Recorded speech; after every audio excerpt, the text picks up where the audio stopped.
Welcome, everyone. It's Angelo Robles, and welcome to Family Office TV. Black Swan portfolios, Nvidia AI, GLP-1, not related to Black Swan, just different topics. I'm not even finished yet. We have a subtitle, The Best Portfolio in the Event of War, and much, much more. I'm glad you're joining me today live as we have one of my favorite guests, not just in macro and investing, Adam Robinson.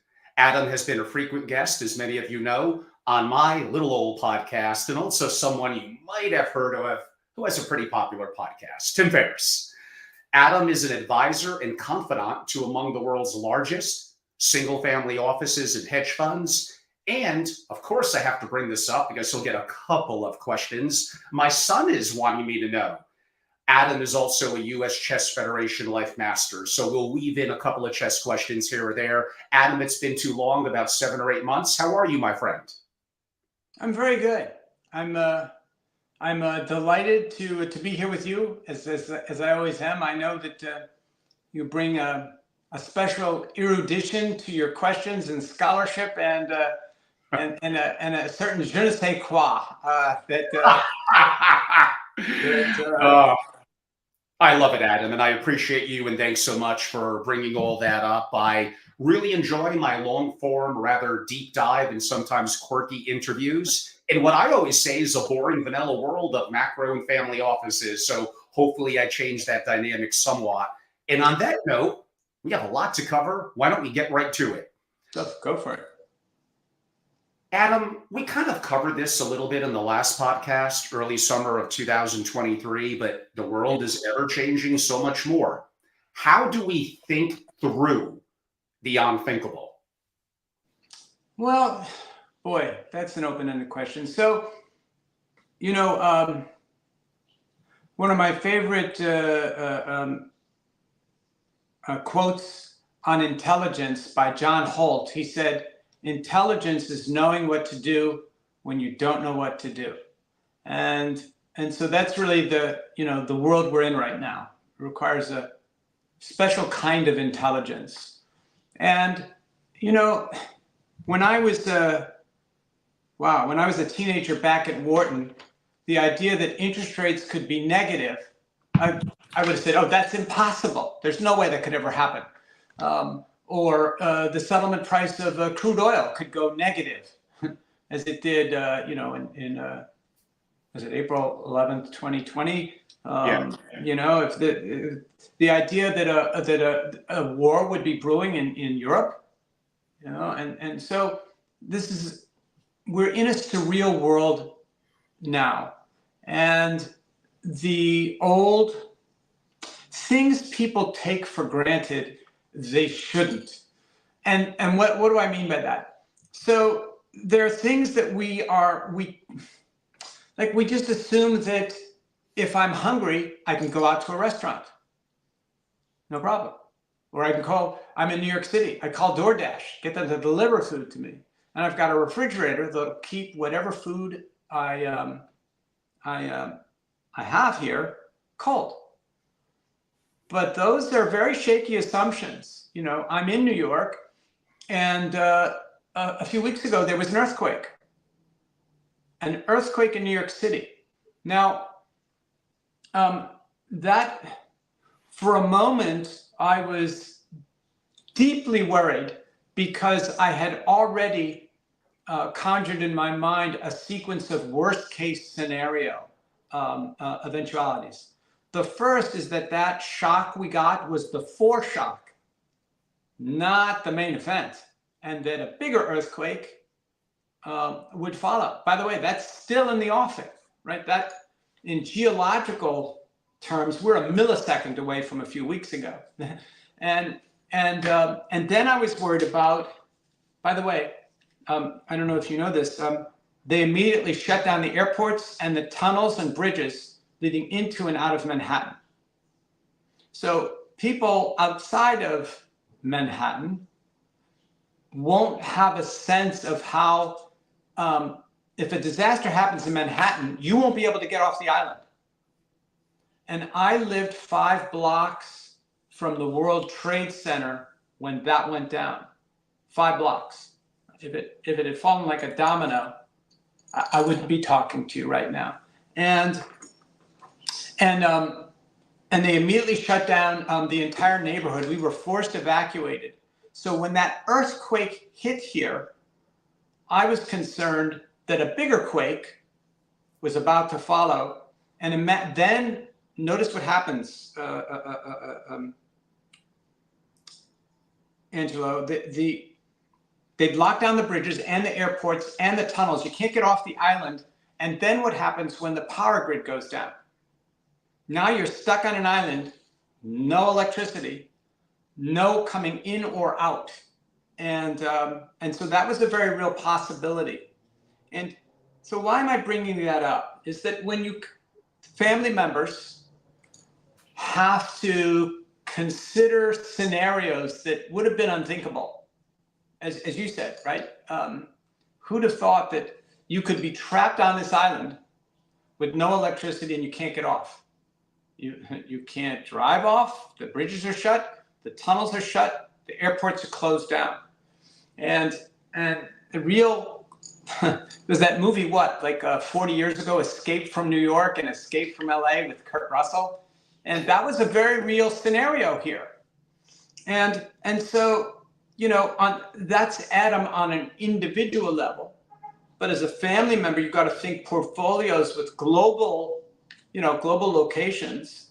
I have a friend, I'm not going to name him, but he has residences in New York, London, Hong Kong, Lugano. Oh, I better not mention this other one because that might give him away. Upstate New York, British Vancouver, and a couple of other places, because he's not sure when things go crazy where he ought to be. And so that's the world we're in right now, right? And so it's good to do scenario planning. The strong recommendation. You may recall, Angelo, it's a little before your time, but in the 70s there was an oil embargo. Oh, it's not before my time. I'm pretty old, Adam. Well, nonetheless, this was a great shock to the world. Only one oil company, Dutch Shell, had made money that year because they had run through that scenario like a couple years earlier, and they just pulled the notebook off the shelf and they opened it up, and they knew exactly what to do during an oil embargo.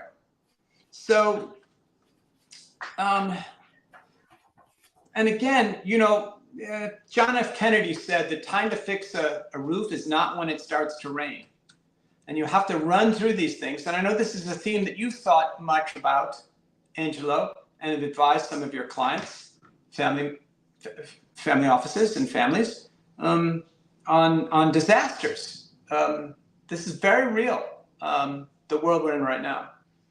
And the thing is, there won't be a lot of warning. There won't be a gradual, we better start to think about that. You actually have to start to plan that right now. You have to have those plans so that when it happens, you're ready. Eisenhower said, in battle, the plans are useless, but the act of planning is indispensable. So you have to plan, and not just for your investing portfolios, but the same kind of thinking about how are we as a family going to navigate this world. It's the same kind of thinking you do in investing. 100%. And I know some of the audience that follows us in our interviews, didn't you guys cover this a year ago? We did. One, new people need to hear it. You need to be reminded of it. And there's different nuances now as we have new information that came in. You are correct. One of my master classes is sovereign risk and disaster preparedness. And I'm going to be honest with you, Adam, 99.999% in my work in that, honestly, is brilliant and great. They don't give a shit. It's just whatever. I'm non-bloodline. I'm a family member. I'm a non-family member running the family office. This is a waste of my time. I don't know what I don't know. I don't want to know. It's not applicable. It's not going to happen. Let me just focus on my day-to-day. Now, I just threw Yeah. most family offices under the bus, but this is a reality. How do we get past thinking day to day and think more long term when we may not be financially rewarded to do so for something that has a beyond insignificant chance of happening, but that insignificance went from 0.1% to maybe 5%? So family offices have to be aware of the people who advise them. And I say this with great respect. As do. Yes, well, but so a study was done at the University of Texas, well, about 20 years ago, and they gave two groups of people an identical set of questions. The two groups were doctors, meaning surgeons operating and anesthesiologists, right? So doctors and anesthesiologists in surgical rooms, and pilots, and they give them an identical series of questions. And punchline coming up in a few seconds. And these 20 questions were identical, except for doing surgery, they would say, in the operating room, and referring to the pilot, same question, but it would be the cockpit, right? Same kind of thing. And on 18 of the 20 questions, so I was interested in the delta. Like, was there any question that they differed a lot about? And there were two that they diverged greatly on. One of them was, oh wait, hold on a sec. I got my book right here. I just look it up. Doggone it. I can do it pretty much from memory. Hold on. During a procedure, like operation, or when you're flying a plane, do you want to hear from junior members of the staff? In other words, co-pilots or other people in the operating room? And 60-something% of doctors said, no, I don't want to hear from them. 97% of the pilots said, yes, I do want to hear from them. Because here's the difference. If a pilot messes up, he's going to go down with the plane. He very definitely, I'm messing up, yes, please tell me. Whereas a doctor, most of them said, no, don't bother me. Don't bother me. And because they don't go down with the patient, not at all. Of course, they want the patient to survive and do well. But they're not going down with the plane the way a pilot would. So same thing if we pivot now to people who advise you. Are they going down with their advice? And or not? And if they're not, it's very easy for them to be kind of casual. Oh, don't worry about that. That's a 4 or 5 standard deviation outlier. Don't worry about that. And those are exactly the things you have to worry about. And I'm not saying worry about them, but just plan for and just give some thought to, if that happens, what are you going to do? So, for example, when the earthquake hit here, I called a lot of people and said, you better have a way to communicate if cell reception goes down. Imagine the concatenation of events. There's an earthquake in New York, power gets knocked out, including cell phone towers, and you're locked on the island. Now there's no way to get in touch with anybody. There's no Uber to call, right? Police are probably preventing traffic at this point. You can't get around. There's no subway. There's no electricity. Good luck communicating and coordinating in that scenario. And, I think, Angelo, because I know this is such a big, you care so much about the families you advise, to do it just kind of for fun. Let's just play through some scenarios. Of course, they'll never happen, but it's just, what would we do? And they should work through those. Yeah. So we have a mutual friend, EM, who is really, really good at thinking through and having an action plan for those scenarios to really simplify it. Right. There's a few people better in the world than Ian Burningham. Yeah. What would have a small likelihood of happening, but if it does, the consequences are significant? I could go in a store, not that I really eat cereal, but I could randomly pick a box of cereal. I don't need to give it a lot of thought. If I don't like it, I wasted $7. That is life. But if the consequences are dire to my family, my legacy, or my capital, my freedoms, then you absolutely have to think through what could be a disaster. Again, listen to some of my past interviews with Adam. We dive even deeper. And in that scenario that you described in New York, without trying to scare people, you give that scenario, I would say, a day and a half to 2 days, and you begin to have chaos. You Oh, give wait a that second. Oh no, it's way before that. So no water, no food are possibilities. Good So- luck getting in and out of New York. so I was golly, it was a July summer night, and in New York, and it was twilight, but it was cloudy, and I'm talking about an event that that's never going to happen. It was cloudy, and I was on the East River near the UN, sitting in a little park, looking out over Queens and Brooklyn, and just musing on life. And again, it's about 9 o'clock. The lights in the park went out. There's a little small dog walking park right next to the UN. I thought, oh, okay, I guess closing time. So I walked out of the park towards First Avenue, and I was looking around going, wow, it's very odd, very, very dark. I guess a street light went out. And then I got to First Avenue. Remember, cars are driving by, Angelo, cars driving by. So I was a little misled, but I looked up and there wasn't a light in any of the buildings, not a one. And then I ran back down the hill to look out over all of Brooklyn and Queens, think like 20 miles, right? Of one of the most densely populated cities in the world, not a single light on. It was a blackout. So I'm 22 years old, Angelo, and my very first thought was, there's going to be a crime wave. That was my first thought.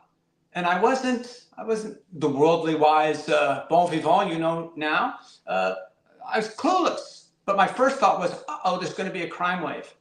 And 2 days later, when they restored electricity, that's exactly what happened. An immediate crime wave. Immediate. So it's not a day or two or three. It's immediate. And especially now, if it's an earthquake that's inducing the blackout. And remember, the police are overwhelmed, the fire department overwhelmed. We all know, having studied history and certainly if you study the economics and stuff, there was a run on banks, right? During the Depression, run on banks. So why was that? I'm about to establish a concept here for your audience. Is that banks have fractional reserves. They're not required to, right? Of the deposits they only have to have like 4 or 5%. And the rest they can lend out. Because they know on any given day, it's unlikely that like 1% of people are going to go, give me my money back. So 4% is a pretty good, multi-standard deviation, buffer around that. But when people start to panic, oh no, it goes from, it doesn't gradually go up. Because that can't happen and everyone panics at the same time, what can't happen is certain to happen.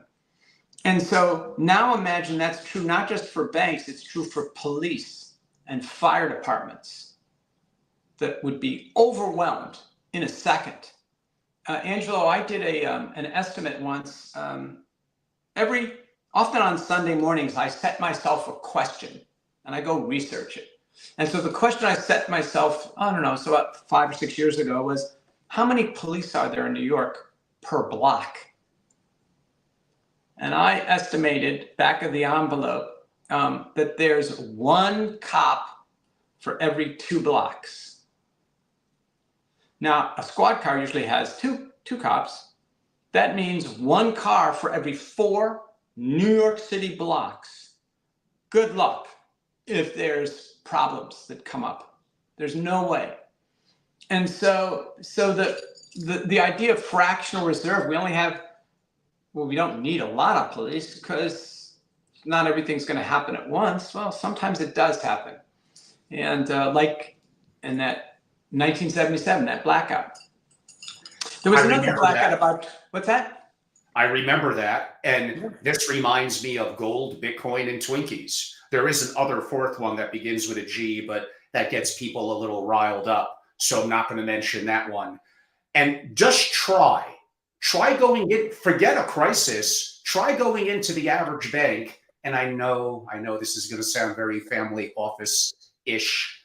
Try taking out a couple of $1 million. Do you think it's easy? It's your money. Do you think it's easy to get even $1 million? You don't think that it's going to be complex and they're going to argue with you that it's going to take days, if not longer, and want to know why? It's your money, and you still have to answer for the why. Well, so again, the thing is that these, I think it was Shakespeare, something about problems not coming singly.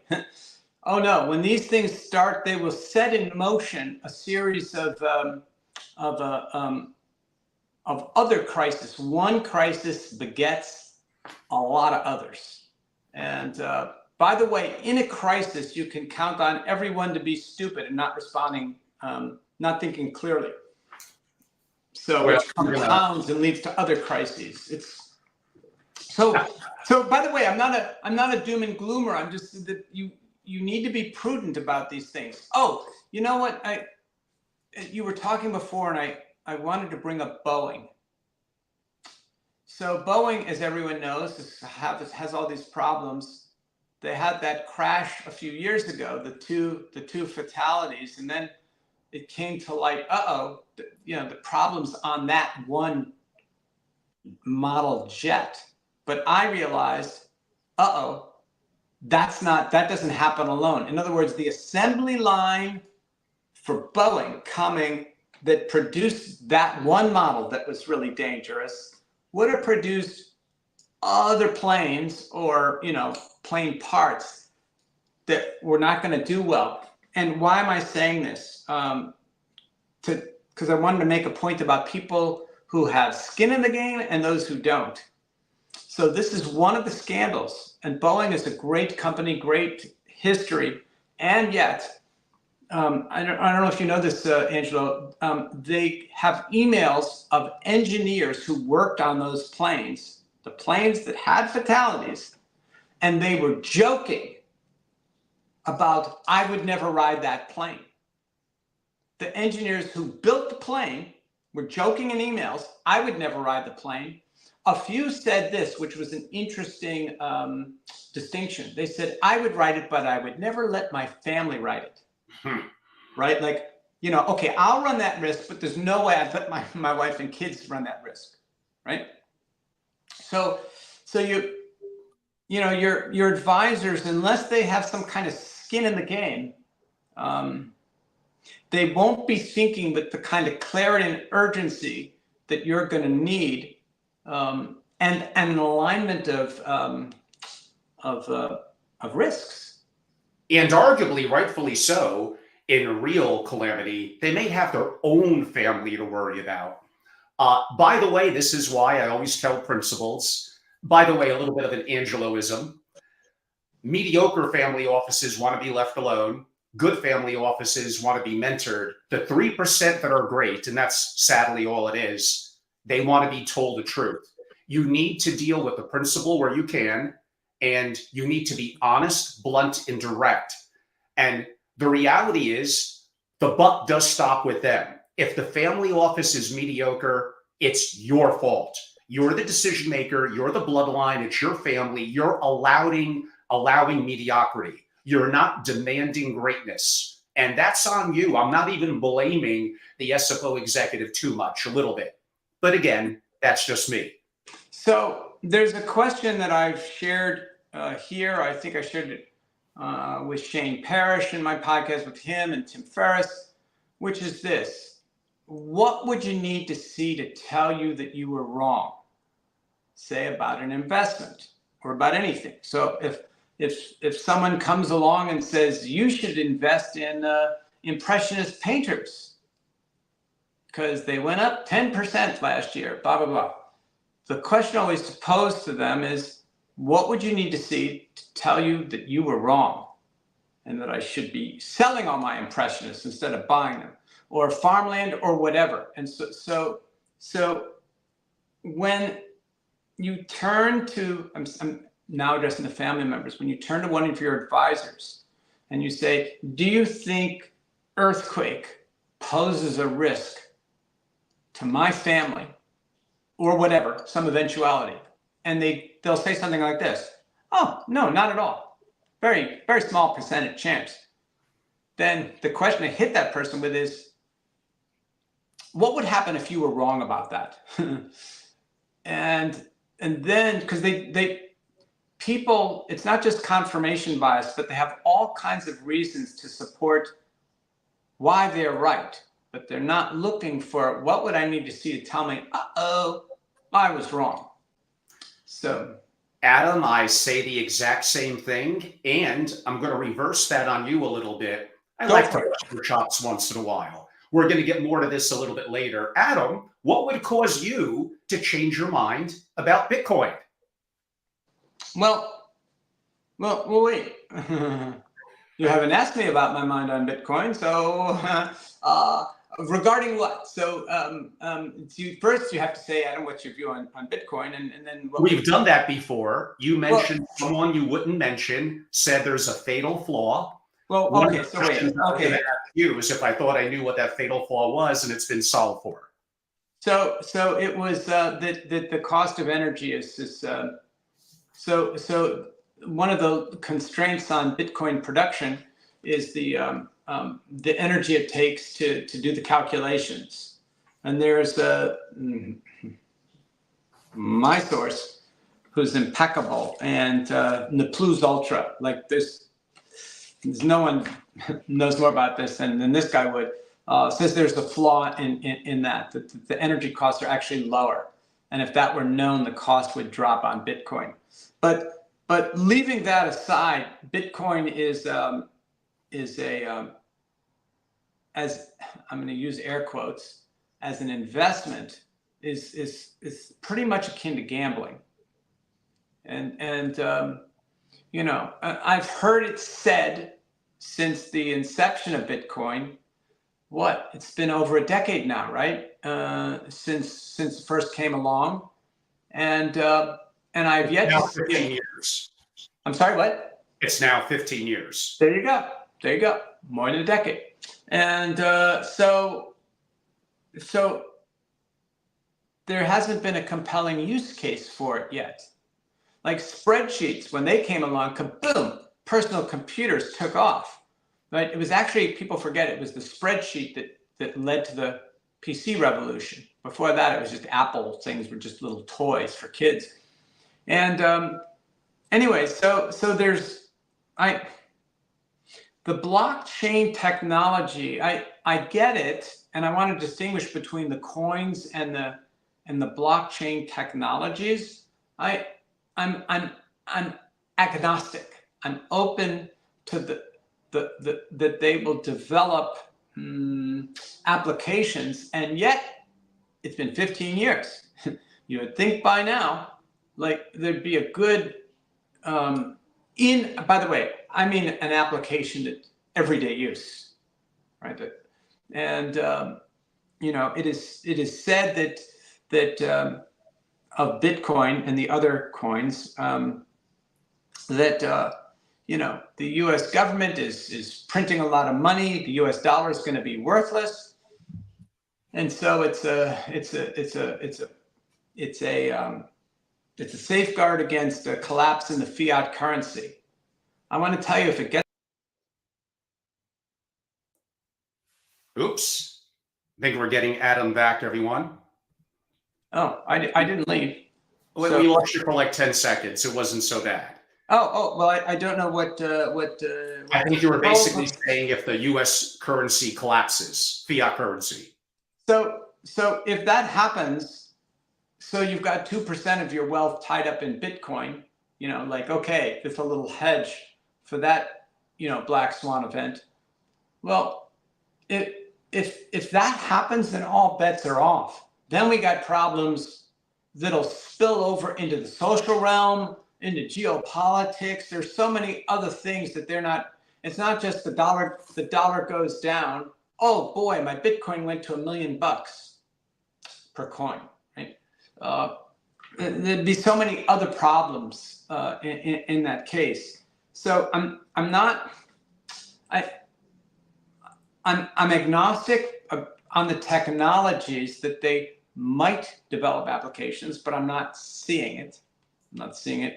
I mean, what technology is the dollar as currency? It's also not backed by anything. And the fact that it's got the SEC stamp of approval, BlackRock, Vanguard, all these companies coming in now with spot ETFs, when is going to be the point when this is not tulips? Oh, wait. I didn't say. I didn't say it was tulips. I'm saying I don't understand the investment case for it. I just don't. I don't. Liquid gold? I'm sorry? Liquid gold? Well, funny you should mention gold. Throughout history, I can look back 5,000-6,000 years, and gold has always been prized, right? And I'm not saying that as a gold bug. I'm not. But gold, I know over time is, so it's interesting that you use the phrase liquid gold, because you're exactly right. Gold is proven historically over millennia. When all else fails, good to own a few gold bars. So now it's got problems, right? It has problems in that it can't be transported too easily, right? Of course, there are problems. But to say that Bitcoin is liquid gold, remember that there are a lot of contingencies on that. I'm not opining. I'm just saying these are the questions. One of the things about Bitcoin that is lauded as a virtue is that it's transparent and there's no interference with anything. Oh, well, here's a question for anyone who thinks that. Do you think any government in the world is going to allow their ability to tax you to just go away? I don't think so. And to me, Bitcoin is arguably a means of monitoring people. I'm saying that's as a question. Well, that goes very deeply into SHA 256, the CIA near 30 years ago, technically was, and I asked this to Michael Saylor and others, is the US government or an agency involved in somewhat of either a backdoor or the creation, even of quasi-indirect, of Bitcoin and crypto? And is it to get us comfortable with digital wallets, government-backed central bank digital currencies? Now, there's also something the Bitcoin maximalists would get very mad I didn't bring up. You did lump Bitcoin into other crypto. They're going to talk about escape velocity, proof of work, but we don't need to get into the technical granular details. I think my audience thinks I probably talk about it, although I really haven't too much in the last year, a little too much. And me and Adam like this little friendly disagreement. It makes the podcast a little more exciting. It's okay. Sorry, what makes you think it's friendly? Ooh. I'm just teasing. I know. We're really going at it now. I'm so teasing you. And it would take a friend to say something like that. Yeah, I do have these concerns about Bitcoin. And, here's, again, a thought experiment. If everything really went to hell, what would people rush to? I don't think everyone, I'm looking out my window. I don't think the man and woman on the street there is going to go, oh, I got to get into Bitcoin right now. And so there's that, and Bitcoin Yeah, but you have to answer that question, Adam. What are they going to rush into? Well, I'll tell you what they have for millennia: gold, right? Gold, How much can diamonds. you carry? I'm sorry. Well, How much can you carry? Wait. I don't want to. Really, when things get that bad, then all bets are off. Then you're dealing with, Twinkies, ammunition, and water. Yeah, there you go. Right. It's at that point. It's then it's very Mad Max, right? It's really, by the time, if Bitcoin were to get to 1 million, you got so many other problems to deal with. Okay, you're maybe not incorrect. Could I state if gold gets to 15,000, we also have a problem? So here's the thing, Angelo.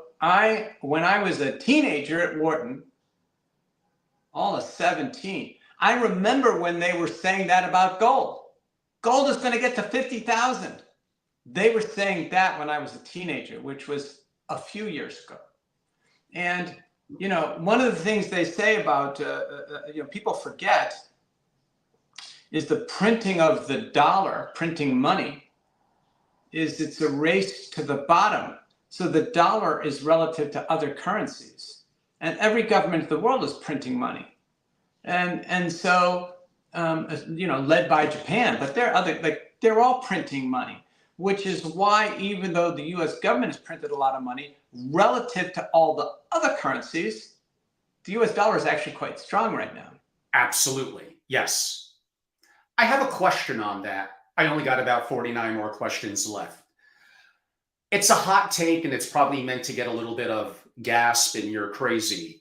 We have a massive deficit in this country. There's no way that I could spin that's good. It's a problem.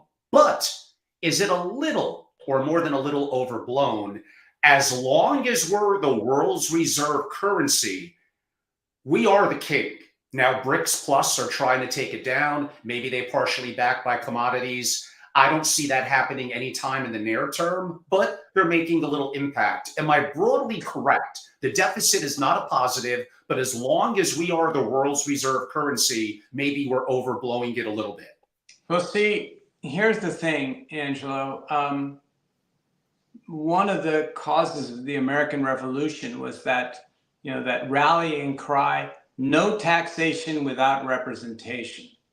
And so the deficit, suppose the US had no foreign holders or anything else of our debt, is when the government prints money and spends it this year, we're borrowing it from future generations. 2, 3, 4 generations are going to be left paying off the largesse of whatever political party is in the Oval Office or Congress. Yes, let's increase spending. So when you hear let's give money to X, really what that's saying is let's put our grandchildren and great-great-grandchildren into debt to do that, because that's actually what we're doing. Right, we're borrowing from the future, and so leaving aside reserve currency and all that, still we have way too much debt. Do you know, Angelo? The average debt per human being on the planet is roughly $50,000 per human being. Now that means a family of 8 in a developing nation, they're on the hook for $400,000, that family. And so there's just no way. The world is a massive Ponzi scheme. And really, I don't know that the debt is ever going to be paid down. And I don't see how it's going to have to be one massive jubilee. If I'm ever named global emperor, I'm going to declare a jubilee. Now, wonderful. Now, you bring up a lot of interesting points there. We have, not yet, but trending in developed countries, yes, declining population, lessening GDP. This is starting to paint an ugly picture, but there's a but coming up. Opportunities in more cost-effective energy, changes in the dynamics of AI, and is that going to cause or create an opportunity for us to get out of this mess? Well, then I would invite anyone who asked that question. So there's a kind of debate style. I'm not saying we're doing it here, but where someone raises their hand, someone's made a point and go, Professor, isn't it possible that? But that's not an argument. And so the isn't it possible, like, okay, well, sketch me for 5 minutes a scenario where AI is gonna magically solve problems. And that's, in the old Greek plays, when a playwright got himself into a plot, painted himself into a corner in a plot. It was called Deus ex machina. God would pop out from the floorboards and problem solve. Like Zeus would pop out and Deus ex machina. So AI is Deus ex machina. Oh yeah, it's going to pop out of the floorboards and solve our problems. I'm not saying it can't, but remember that AI is going to displace. We've talked about this for years, Angelo, you and I, like, I don't know, 8-10 years. I've been on this theme. AI, it is clear within 5-10 years max that virtually all jobs are rendered, as they say in England, redundant. You're not needed. You have an algorithm, a suite of algorithms that can out-lawyer any lawyer or out-analyze any Wall Street analyst or accounting. It's interesting, the knowledge professions, knowledge workers, as Drucker called them, they're going to be the first to go. Oh, absolutely. You could be a hairdresser, a athlete and entertainer. For a while, plumber, you're probably pretty darn safe. Yeah, for sure. And so yeah, and we haven't worked those things out. And the thing is, Angelo, that we it's hard to imagine even 2 or 3 years in the future, which is one reason, by the way, Angelo, for the plummeting birth rate. I don't know if you saw the recent statistic. So I think the replacement rate to keep population U.S. stable is 2.13 or something like that. The latest numbers, like the lowest in recorded history, it's like 1.6 and plummeting. And worse in other developed countries. Yes. The only regions that are still growing are Africa and parts of the Middle East and some. And a little bit of Indonesia, yeah. Yes, exactly, yes. Correct. But even there, the second derivative is negative. So they're still increasing, but at a much slower rate. We're declining.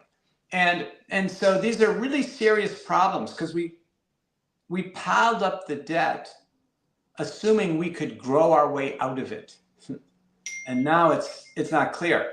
And by the way, with Angelo, with AI, remember it's a winner takes all economy we're moving towards. You wanted to talk about Nvidia. Well, Nvidia's gains are Intel's and everybody else's losses. So I know the top chip manufacturers have been in decline last few weeks. But up till April 11th, this is what, the 24th, 25th, up till a couple weeks ago, they were all-time highs. I'm talking about Nvidia and a few others. All the average semiconductor stock was negative for the year because the gains of Nvidia and a couple other companies were coming at the cost of all the others. And so, there's that old joke, where does an 800-pound gorilla sit, right? And we're entering an economy with a few 800-pound gorillas that are going to run everything. Okay, now Adam, at an event, I think it was Tamarack Country Club, Greenwich, 2018. You hinted at it, and that was, by AI standards, centuries ago. We're just talking 6 years. I looked you in the eye in person and said, what's the limited window that we have? I think you might have said 10 years. What's the window that we have to have some level of freedoms to make a lot of money before it only goes to those that already have money, governments and institutions, because AI is going to make it more difficult. It'll make it very difficult. For that now. So, in a sense, the ability to make money in anything it's a reward for seeing the future more clearly and more accurately than anyone else, right?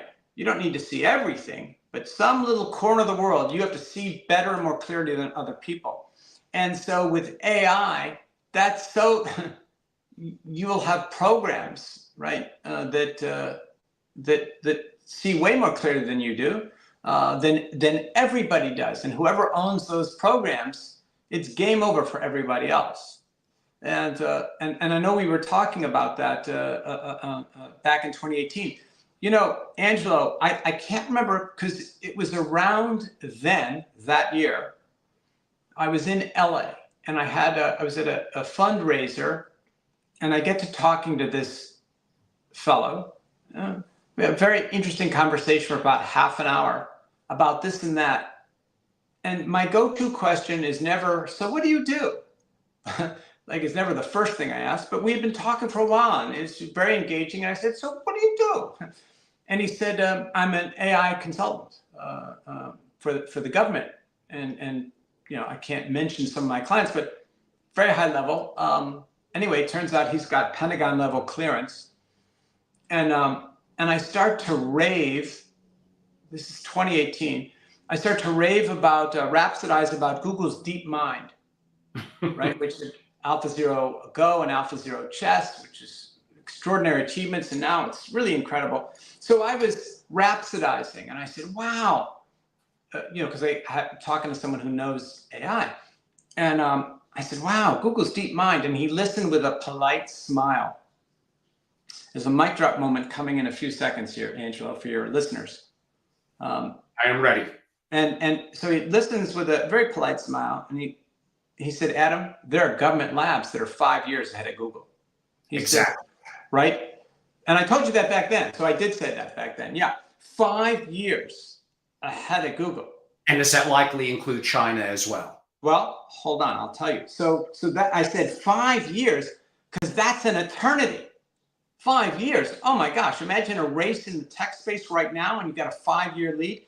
He said, Adam, Google is bragging about stuff that I saw years ago. They're bragging about it right now. I saw it years ago. And in fact, these government labs have put the stuff on the shelf because they've moved on to other things. And why is that so important? And I'll get to a few more details in a second. It's important because in calibrating risks, there's that great Gretzky quote, a good hockey player goes to where the puck is, and a great one goes to where it's going to be. And I'm telling you, as you calibrate around investment opportunities, it's much further along than whatever you think. And I asked him which government labs, and he said JPL, the Jet Propulsion Lab, NASA.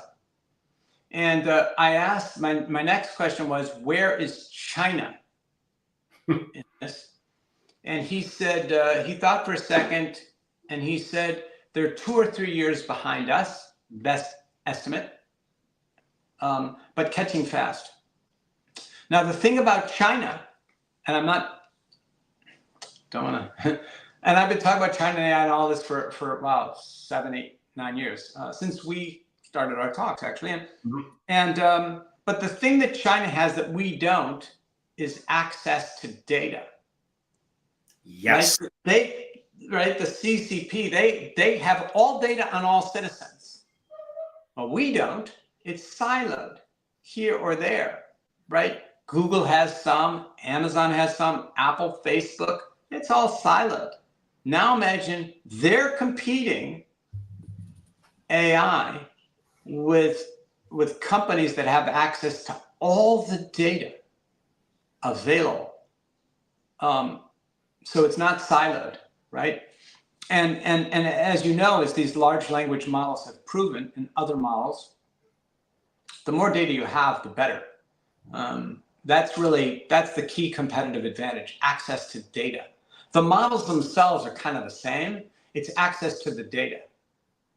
Well, then what's the implication for Silicon Valley companies like Google, aka Alphabet, Meta? Like, how does that intertwine with the US government, our interest, and how can we look forward, not to compare or compete US and China, but let's also face reality. We need to look at these things. So I can't say because but I've approached people in the government about this, and so what can I say?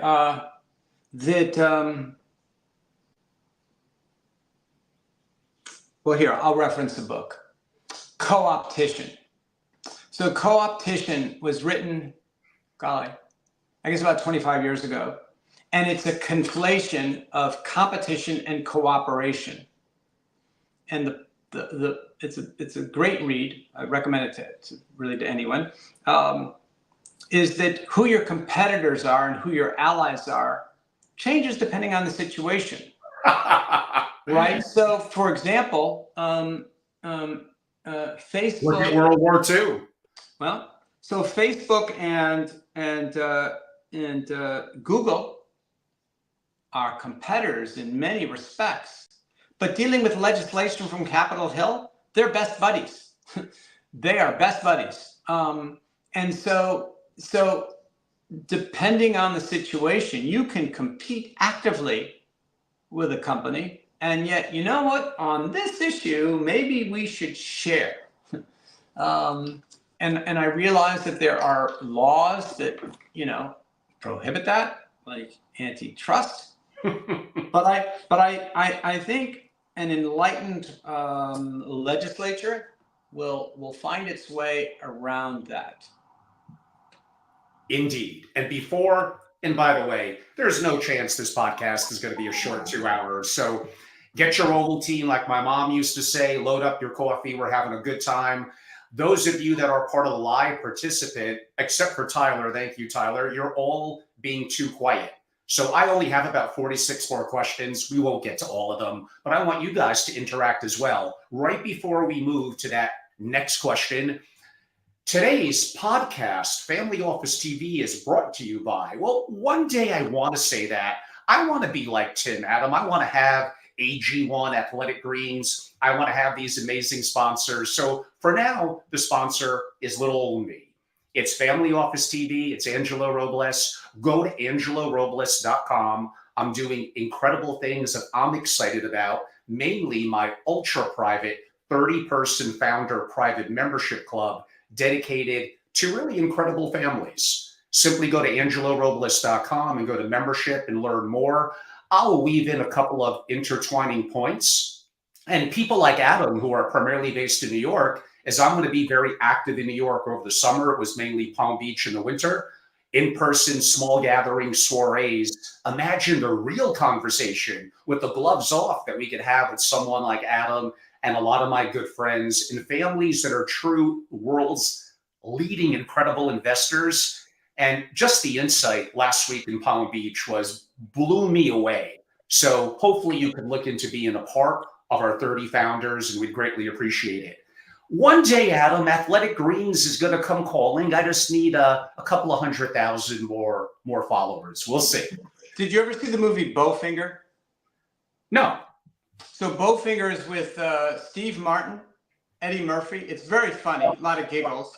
Heather Graham, and so Steve Martin plays a Bowfinger. It's a lot of giggles in the movie. He plays a producer. And he's very, he's never really made it big, but he said, I'll know I've made it big when a FedEx truck comes down the street and stops in front of my bungalow. So the whole movie is like, and finally, at the end of the movie, a FedEx truck pulls up and stops. I had, you know what? I had one outreach relatively recently. Let's call it a little bit of me traveling the world, meeting amazing billionaires and families and asking them kind of my slightly quirky Angelo questions. So it has gotten a little bit of attention by a couple of influential people. I greatly appreciate you. Thank you. Thank you. Uh, let's move on a little bit. And this relates a little bit to AI and China. I've read, yet somehow when I went to look it up, it was very difficult. But I've heard from very influential three-letter agency people, I have a couple of interesting friends too, that Chinese deep fakes are causing havoc with multiple Fortune 500 companies, tricking the hell out of them, siphoning them of knowledge and money. And what are we going to do about this other than deepfake technology and better AI and more awareness with Americans or really others of the threats that we truly face? So that's such a good question. So I'm just pausing because there's so many entry vectors to it. So in today's world, we have to, the word evidence, right, comes from the Latin to see. And right now, you really got to trust evidence, right? You have to trust what you're seeing. And so these deep fakes have been an issue for a while. And I have no doubt, Angelo, but that they have already insinuated themselves in ways that we can't actually know. And so, you know, I'm going to give a little primer on Bayesian probability. Right? Ooh, I like it. And so Bayes was a I think he was a monk, but anyway, he came up with Bayesian probability, which is that you have a probability estimate and you update it based on the incoming data, right? Of course. Sounds like playing poker. Well, so right, each new hand you update, recalibrate on the data, right? You have, right, and so okay, now that sounds like, oh, of course, but people don't actually do that. And so when you're, let's say, here's one way to think about it, is that if a deep fake was actually going to be material, it would have to do something pretty outrageous, right? If there's a deep fake of Adam walking down the street in a top hat, you'd go, that's entirely consistent with Adam. If you have a deep fake of Adam, out dribbling, Curry on the court, that's probably a deep fake. That's not consistent with what I know about Adam. And so when you get evidence, is it consistent with what you already know? And if it is, then it's not moving the dial too much. What you're talking about is deep fakes that, whoa, this is very different from what I would have expected. And so, right, because otherwise it's the same as what we've seen, right? And so I think it's a very real possibility. And, with this, there needs to be a government corporate partnership, right? With the government, the intelligence community, defense, homeland security, just around creating a consortium that can address these things. Because it's the individual, we run into the tragedy of the commons, right? No one corporation has any stake in addressing these things until it hits them. But so there should be some leadership coming from, probably from defense and maybe the intelligence community around addressing these issues, right? Because it's a very real possibility. Of course. And Adam, trust me, we could dive into this for hours, but I am going to keep the questions coming. Yeah, please. By the way, my next comment was told to me by people that I know and trust. There is absolutely nothing online, speaking of Google again and like to back it up. it has a much lower number. But let's throw it out there because I believe what they're saying. Mm-hmm. Why? I think there's multiple reasons, but the issue with Russia and the Ukraine and invading, I look at the minerals and value below the ground. We're told it's what, 8 trillion, 9 trillion. I've had multiple people tell me bullshit. It's 30 trillion plus. And to not think that's one of the reasons why we're seeing what's going on. We're facing the realities again. We spoke about Putin in a prior podcast back Yes, when I remember. it was breaking out. Is this a part of it that simply Ukraine is valuable from a resources perspective? So I'm going to give you the same answer I gave to you. I think it was the summer before last. It was when you asked me something else about Putin, and I said that the real question is what does Putin know that we don't? Right? Assume that Putin is perfectly rational. By the way, I'm not judging on moral. Like, please, it's an abomination, but an obscenity. But a rational actor surveys all the options he's got. Right? We talked about. I remember 2 years ago. Right? It was summer. Oh, I remember exactly what you said. You're saying it now. I'm saying the same thing right now. Is what does he know? Where he wakes up one morning and goes, right. I know. Even though I'm going to be an international pariah, even though I might encourage coup d'etat within my own government, of all the things I should be doing today, I'm going to invade Ukraine. Right? That's my best play. And so what does he know where, again, we have to assume he's rational.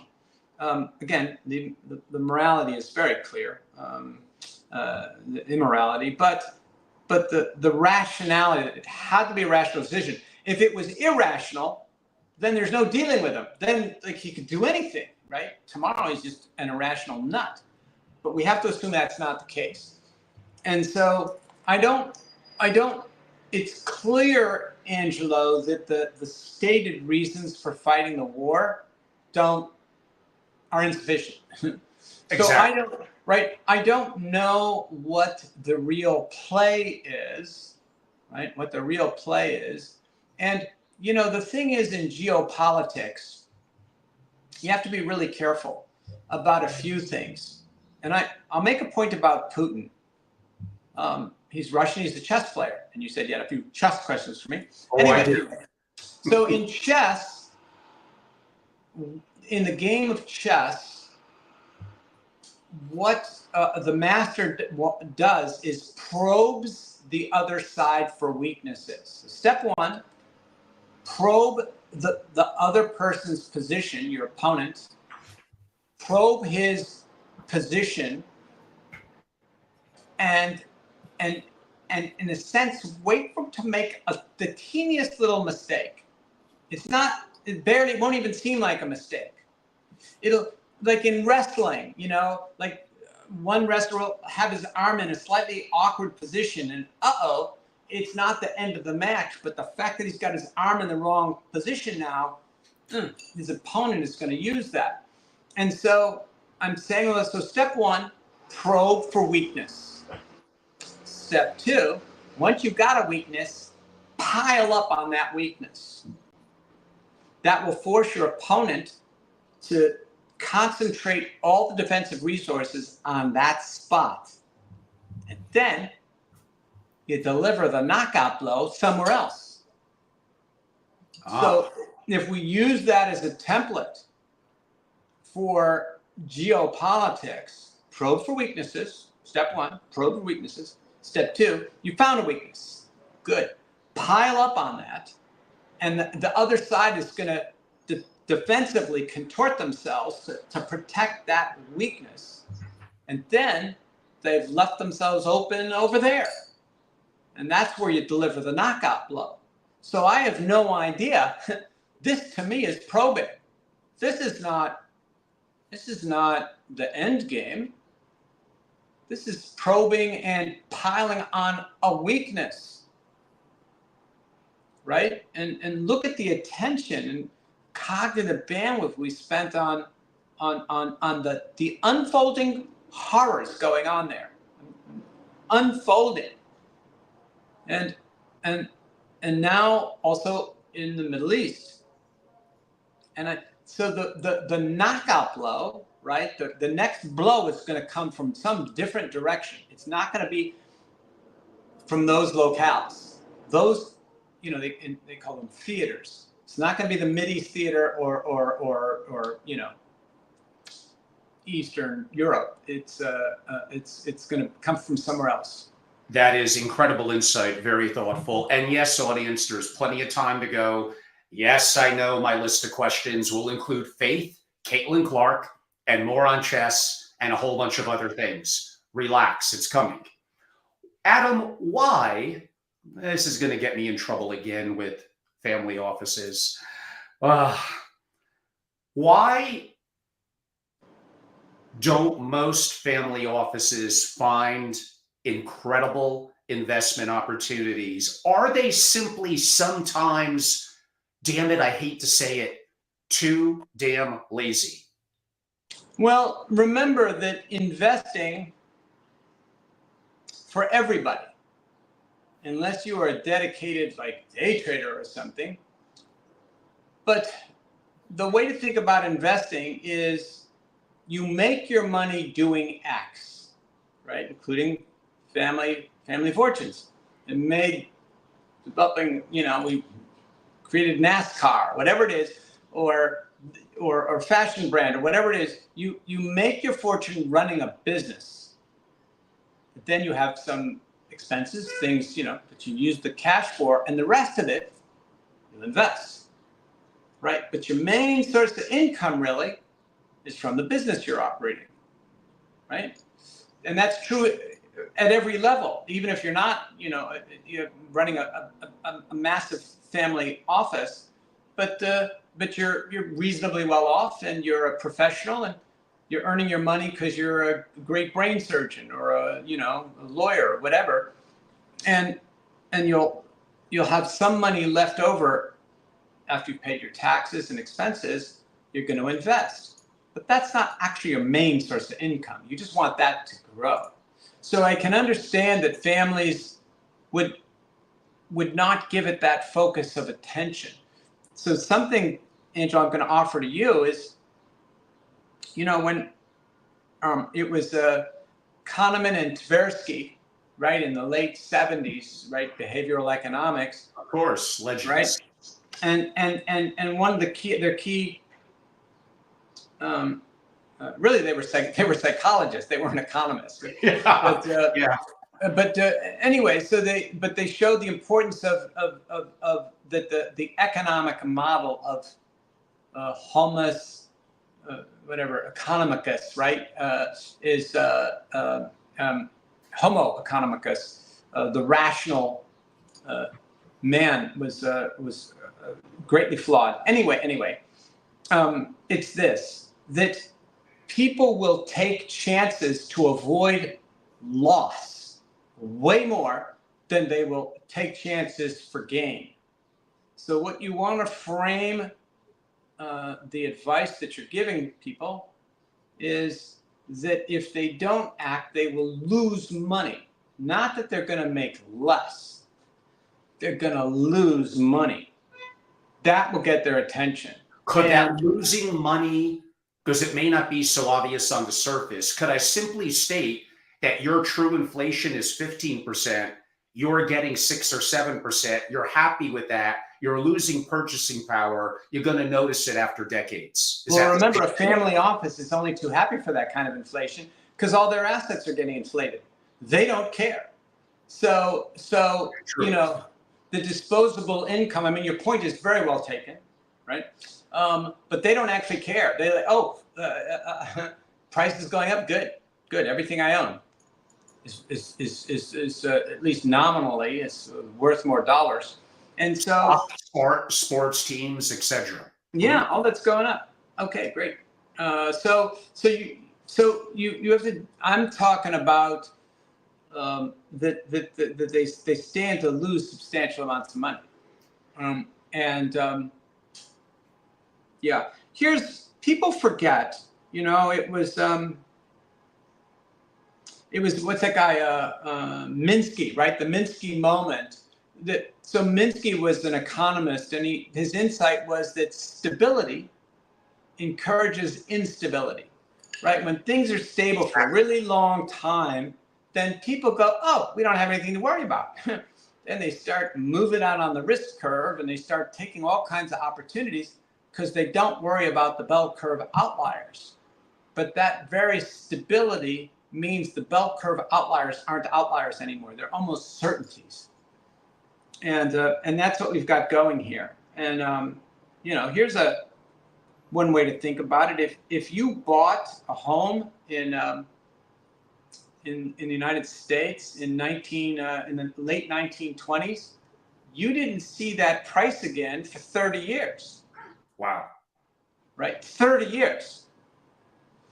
And, people, I'm going to circle back to something I said at the beginning. People take for granted things about the world. Like, oh, over time, real estate goes up in value. Yeah, but it can go down in value for decades. Yes, for sure, over centuries, but it can go down for 2 or 3 or 4 decades, no problem. And we don't calibrate very well around things that have a low probability. Exactly. Right, but the problem in human affairs is that all human beings are calibrating around that same low probability. So they're taking actions that makes that low probability a certainty. It's not low anymore because right, people have arranged their affairs going, I don't have to worry about that. Right? No need to hedge for that possibility. And so really it's very important to entertain, and it makes for interesting discussions over tea or the dinner table. Like, what would happen if this? Here, I'll give you an example. What would happen if the U.S. government declared a moratorium on interest payments on U.S. debt? There's a scenario. Oh, Adam, that'll never happen. Okay, but if it did, how would you deal with that? And what would happen in the world? And again, very important, again, to go back to Eisenhower, plans are useless in battle, but the act of planning is indispensable, right? You have to think these through, whether it's as an investor or you're just you're the head of a family, with generations, your children, your grandchildren, and possibly great-grandchildren that you've got to provide for. Adam, what can I say? That's incredible. Back to my own question on investments and laziness. What I will say is my trip to Palm Beach, there were 3 families in our peer-to-peer. They were all wealth creators. I wonder if that says something. One of them from Texas, the ideas he had and what he shared and what he's doing in real estate, incredible. And other was not your favorite, but crypto. Very aggressive plays that were almost unfathomable, but what they were doing short term, good or bad, effectively memes was crazy. But openness and sharing in biotech, there are some incredible. Sorry, hold on. Sorry, the phone fell. I was positioning myself because the sun is moving, and I want to keep the light on my face there. All right. Okay. There are some that are incredible in finding them and getting them together and fostering conversations and knowing how to lead a dialogue. I'm telling you, it's the most insightful work that I've ever done, being a moderately active investor myself, and things that I'm learning and implementing in my new partial home of Wyoming and my holding company and my interests that I do. But we'll maybe get to a little bit of that in a second. I think you do have to get one of my Angelo questions. Here it comes. I'll be right back. I'm just going to lower the blind here so I'm not blinded. Oh, there we go. Much better. Okay. Can you still see me okay? Yes. Excellent. Faith in God's existence underpinned, I think, a lot of what we take for granted. Faith in God was invisible foundation for much of civilization. It's now on shaky ground. What does faith mean to you? And we see a decline of what I would deem to be, quote unquote, faith in religion, especially in developed countries in the West.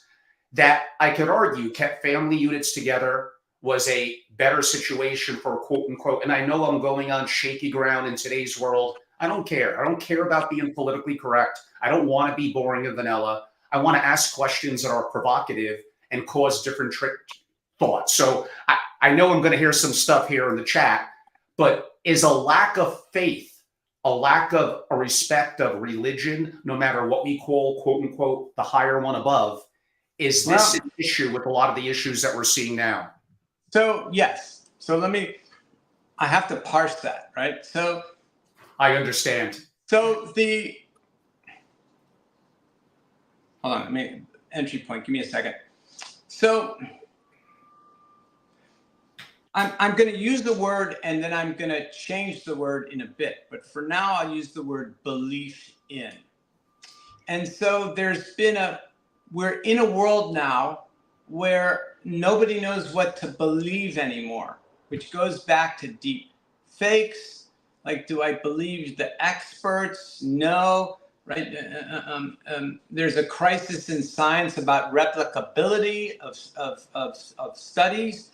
A major crisis. Something like 85–90% of scientific studies can't be replicated. Oh, good. Well, then it's not science, which means every time you read a study shows X. Well, there's an 80% chance that study is wrong. So there's been so notice that what I'm doing here, Angela, is approaching the question at a more abstract level. Faith in anything, whether it's faith in science, faith in experts. We have no faith in leadership anymore, right? We have no faith in our fellow Americans that they're going to do the right thing. I was speaking with a friend of mine, and when he was 12 years old, his dad was appearing in Congress to give testimony. And as a 12-year-old, my friend got to sit in on a meeting with his dad because no one objected. And mind you, this is a 12-year-old. And he said, I'm forgetting right now the names of all these luminaries, but they were noted right-wing Republicans and left-leaning Democrats who came together. And this 12-year-old was watching them, even though they were polar opposites on so many things. They were actually trying to work out a compromise, like, okay. And he got to see that. And this is years ago, right? Can you imagine Republicans and Democrats cooperating on anything right now? And so we've lost faith in Congress. In other words, we've lost faith in the fiduciaries who should be like, who do we trust right now? And so now, in the past, to go back to your question about God, in the past, even if you doubted everything, at least God. At least I'm sure on that. And now sorry, I just got to adjust these notifications. So we've lost faith across the board. And if you don't want to use the word faith, just what do you believe in right now? Mm-hmm. And that goes back to the notion of trust. What can you trust? You used you said shaky ground earlier about you being on shaky ground. And one of the reasons earthquakes are so terrifying. Oops, hopefully Adam was on his cell phone. He'll bounce right back like he did the last time, everyone. Man, he is really good. Obviously, I don't agree with everything Adam says. We had a pretty significant disagreement on Bitcoin.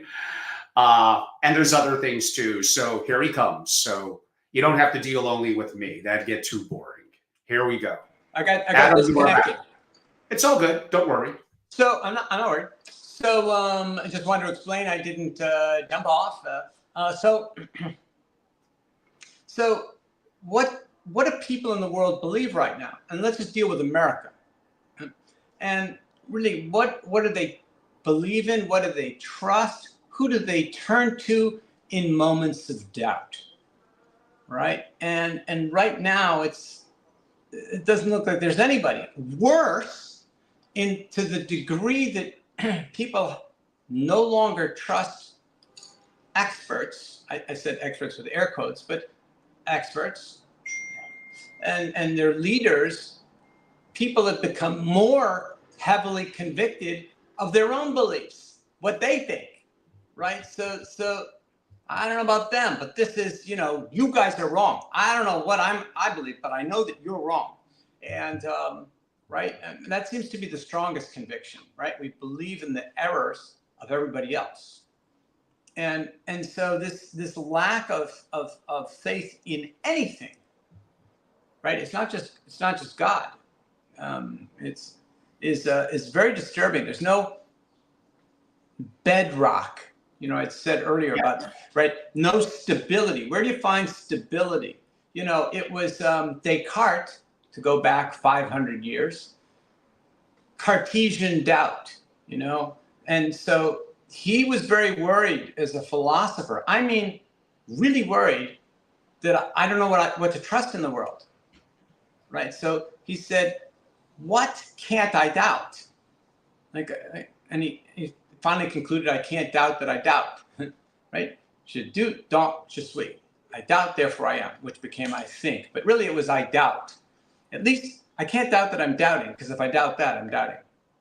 And so where is the certainty in the world? Where is the certainty in the world?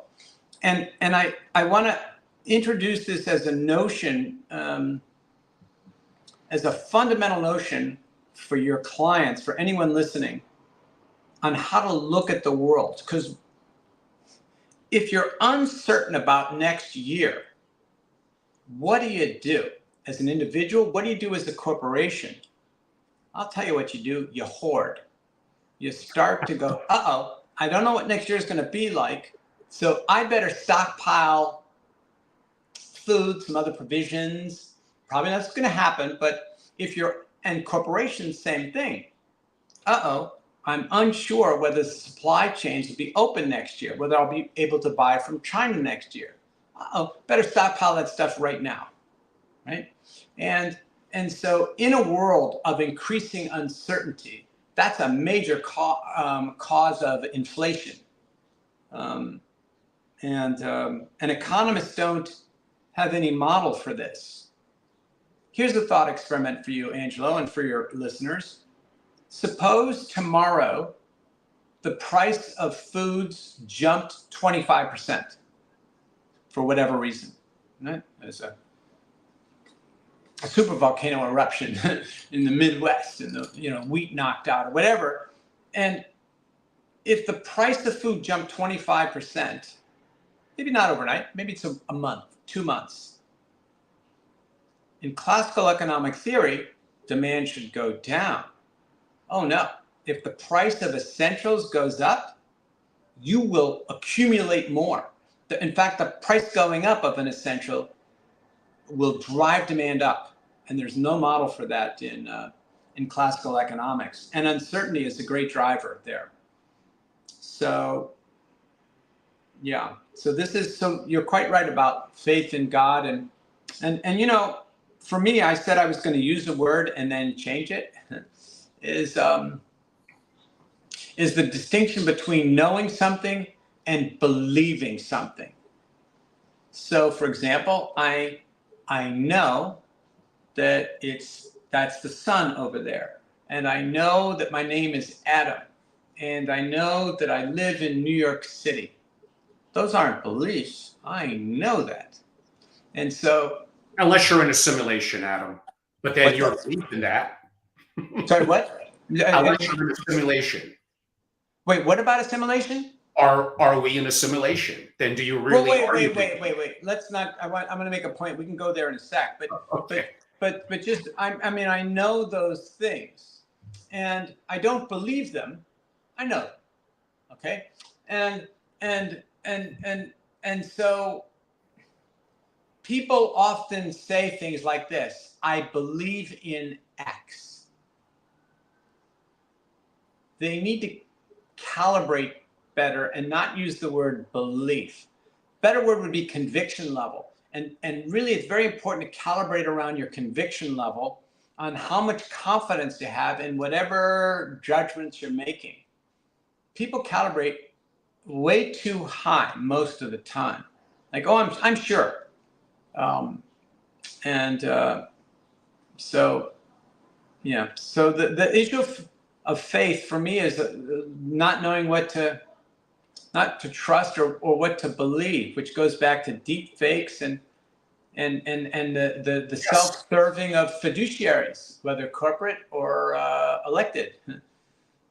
Adam, there are so many follow-up questions from your answer that sadly we'll have to leave some on the cutting room floor. There's a lot to discuss. So we're going to move on to someone who always is an interesting and some would say controversial figure. Let's go to Elon Musk.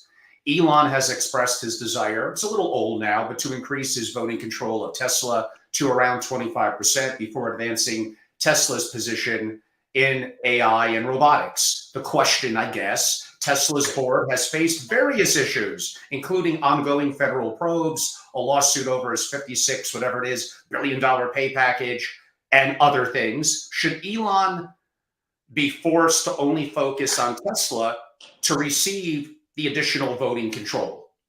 Well, so Musk is a man of many gifts, and say as recently as 2 or 3 years ago, it seemed that he could do no wrong. He walked on water, and we marveled, how is he able to run not just Tesla, doing very well, stock going to all-time highs, but he's got SpaceX and that Boring company and the Hyperloop and solar panel thing. Maybe that was his brother's.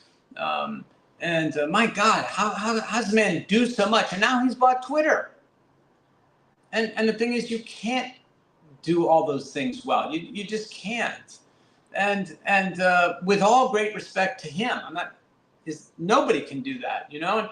And the goal would be to find people that you really trust and let them run it, right? When Warren acquires a company, he doesn't change the management. Good, let them. I acquired that company because I think their management is great. You guys do your thing. How about when you think you're simply better than them and there's not a better option than you? I'm assuming Elon feels that way. But really I'm sure, the thing is, I'm sure he does, but then now you just have to look at the evidence, which goes back to the question, Elon, what would you need to see to tell you weren't at the top of your game right now? What evidence would you need to see? Now, back in the day, back in medieval times, there was an institution, known as the court jester. And the function of the court jester, there was just one function, which was to tell the king the truth. So the king knew that there were sycophants and all kinds of dangers in the court. He didn't know who to trust, not even his own judgment or her judgment in the case of a queen. So the court jester was the one person who could say whatever he wanted to say. In fact, he was required to do so without losing his head. So King Philip, whatever of Spain, was it Portugal? Anyway, could say, I think I'm going to invade France. And the court jester might go, yeah, remember when your father tried that? And everyone in the court could laugh, right?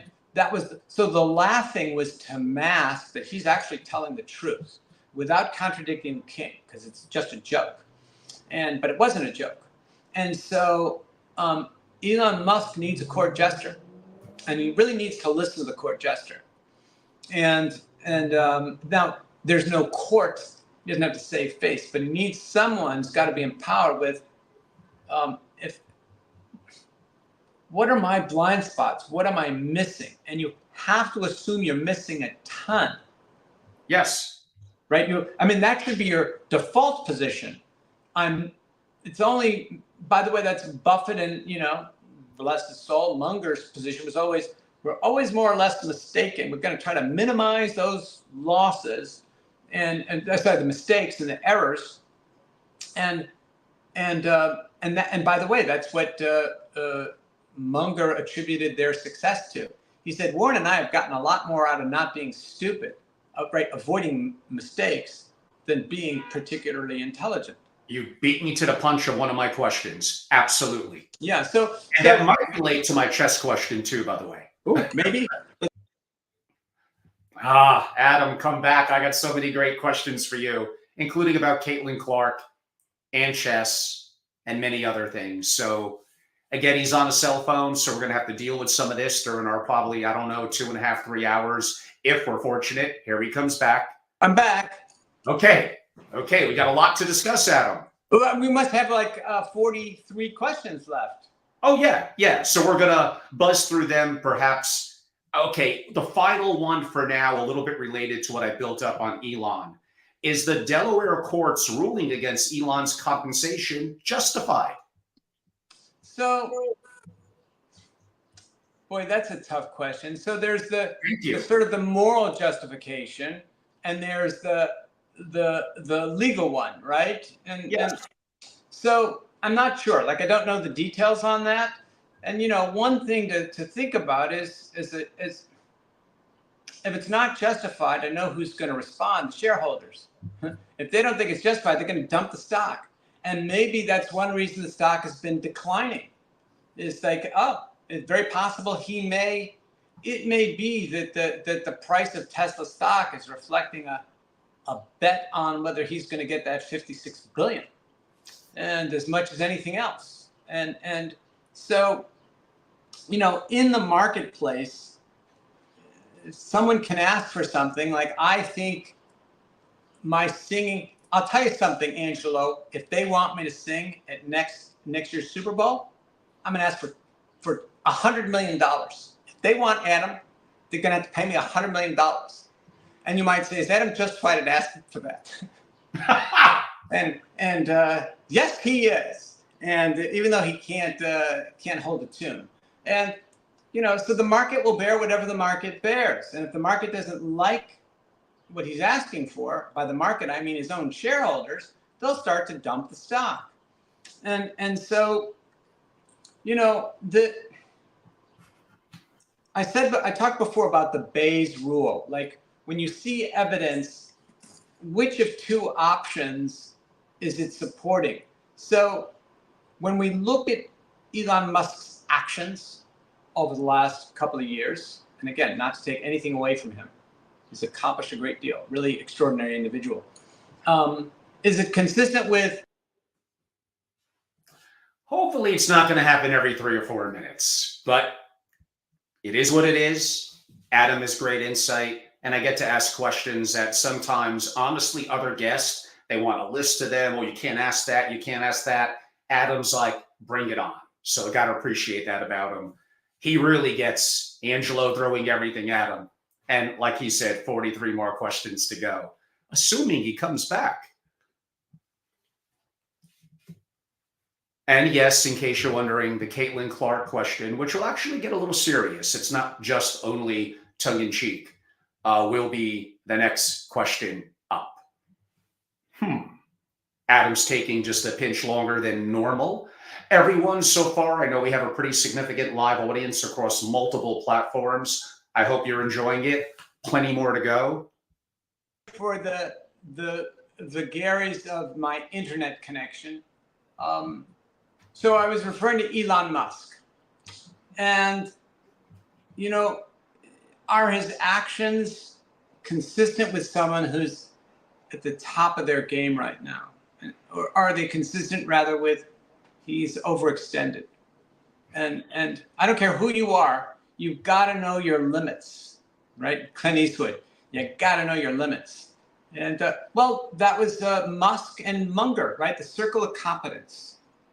And Musk has a very large circle of competence, but I don't care how large that circle is, it is possible to leap outside of it. Of course. Whoopsie.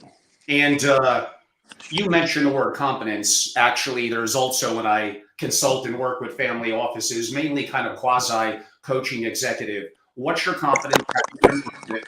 Sorry. Identify your blind spots and move your ego aside. Be a lifelong learner. All those things tie in. Wait. I didn't hear a thing because I was adjusting It's my phone here setup. It's all good, Adam. It was just me identifying some of the work I do in one of the things coaching family office executives. Identify your competence and get better. Know your blind spots. Move your ego aside. I might have took a little bit of that from some of Ray Dalio, but I think that's an incredible trio to keep alert to. Well, Adam, wait. I want to jump on something just really quickly. I can't get to Caitlin Clark, everyone. Continue. Wait. This is a very important point. When you say things like put your ego aside, again, the question is, would you know that you need to put it aside? No. That's the problem. When you're in the stupid zone, you're not going to know that. You're not going to know that you should put it aside, right? And so that's the danger. It's easy to say those things. Put your ego aside. That's like, That's why you need a coach and a mentor. You need someone to tell you the truth. I wish I had that over the years. You need a court jester. Yes, we're on the same page, Adam. Yes, there we go. Okay, so you had a question about Caitlin, something?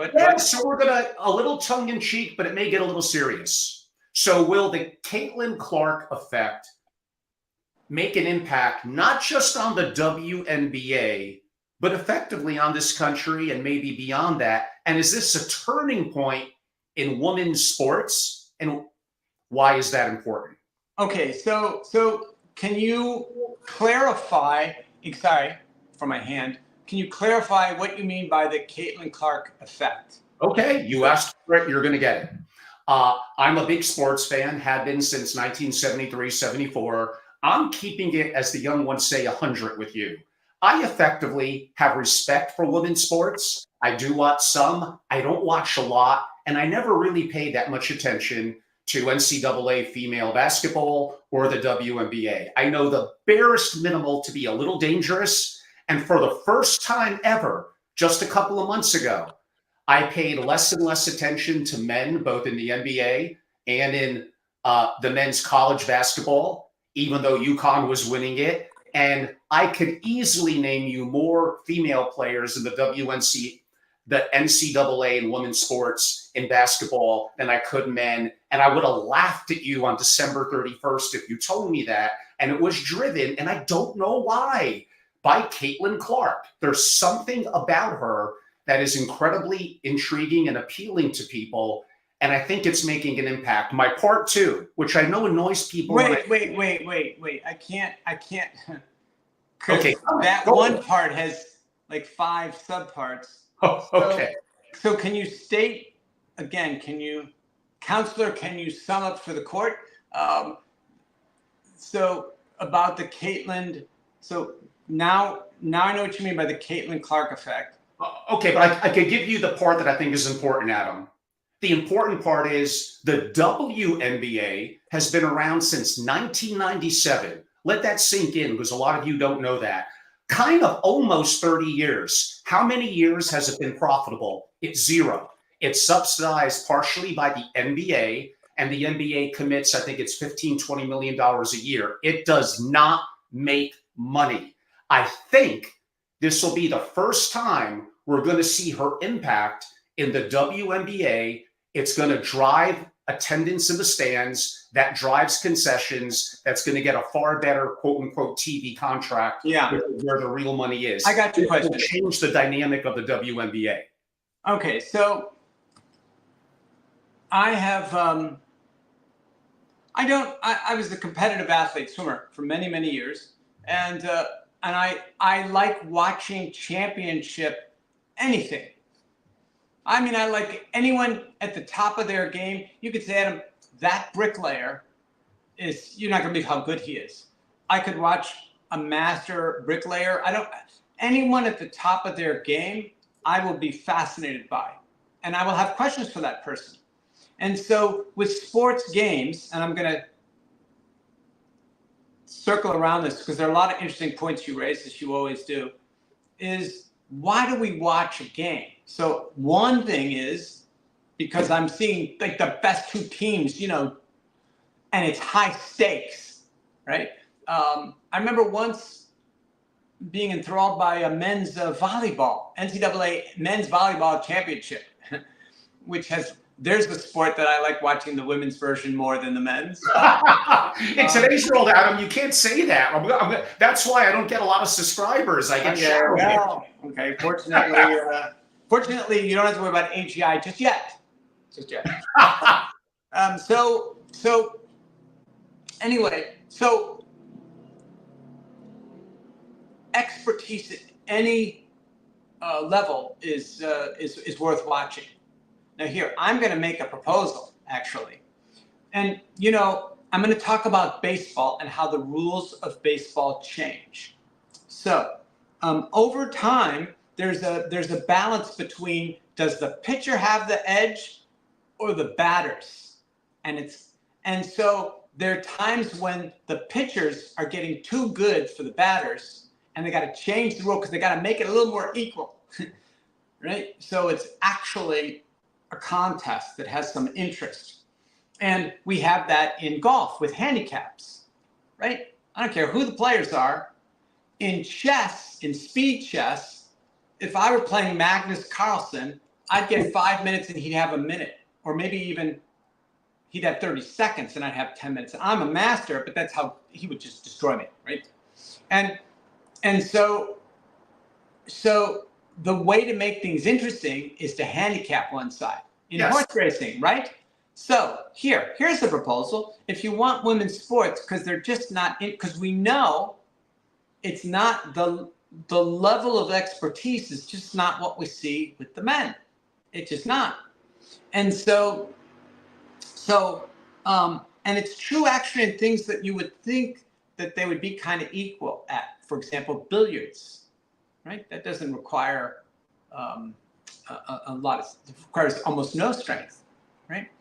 And I think the world record for shooting balls in for men is something like 600, something like that. And for like in a row, right? Without, just keep re-racking. And for women, it's like 180 or something. It's way less. And so if your interest in a game is to watch excellence, right? Then you'll watch the most excellent version of it. But I think they could make women's sports more engaging for everyone by introducing some handicaps. Like right now, there's a lot of political correctness around, and boy, oh boy, the whole transgender athletes, competing with the women's sports. Adam, you are getting me in all sorts of trouble. No, I'm the one voicing these things. Already the bad boy of the family office world. You're making it. I can be really lean into that now. Why not? Okay, but I'm the bad cop here. You can say, okay. Adam, I'm for change. I'm going to be the good cop. Yes. You be the good cop. You can be outraged. Adam, I'm outraged that. Yes, these comments of yours. So, but I can simply say those who find that an issue, and I'm not going to say who.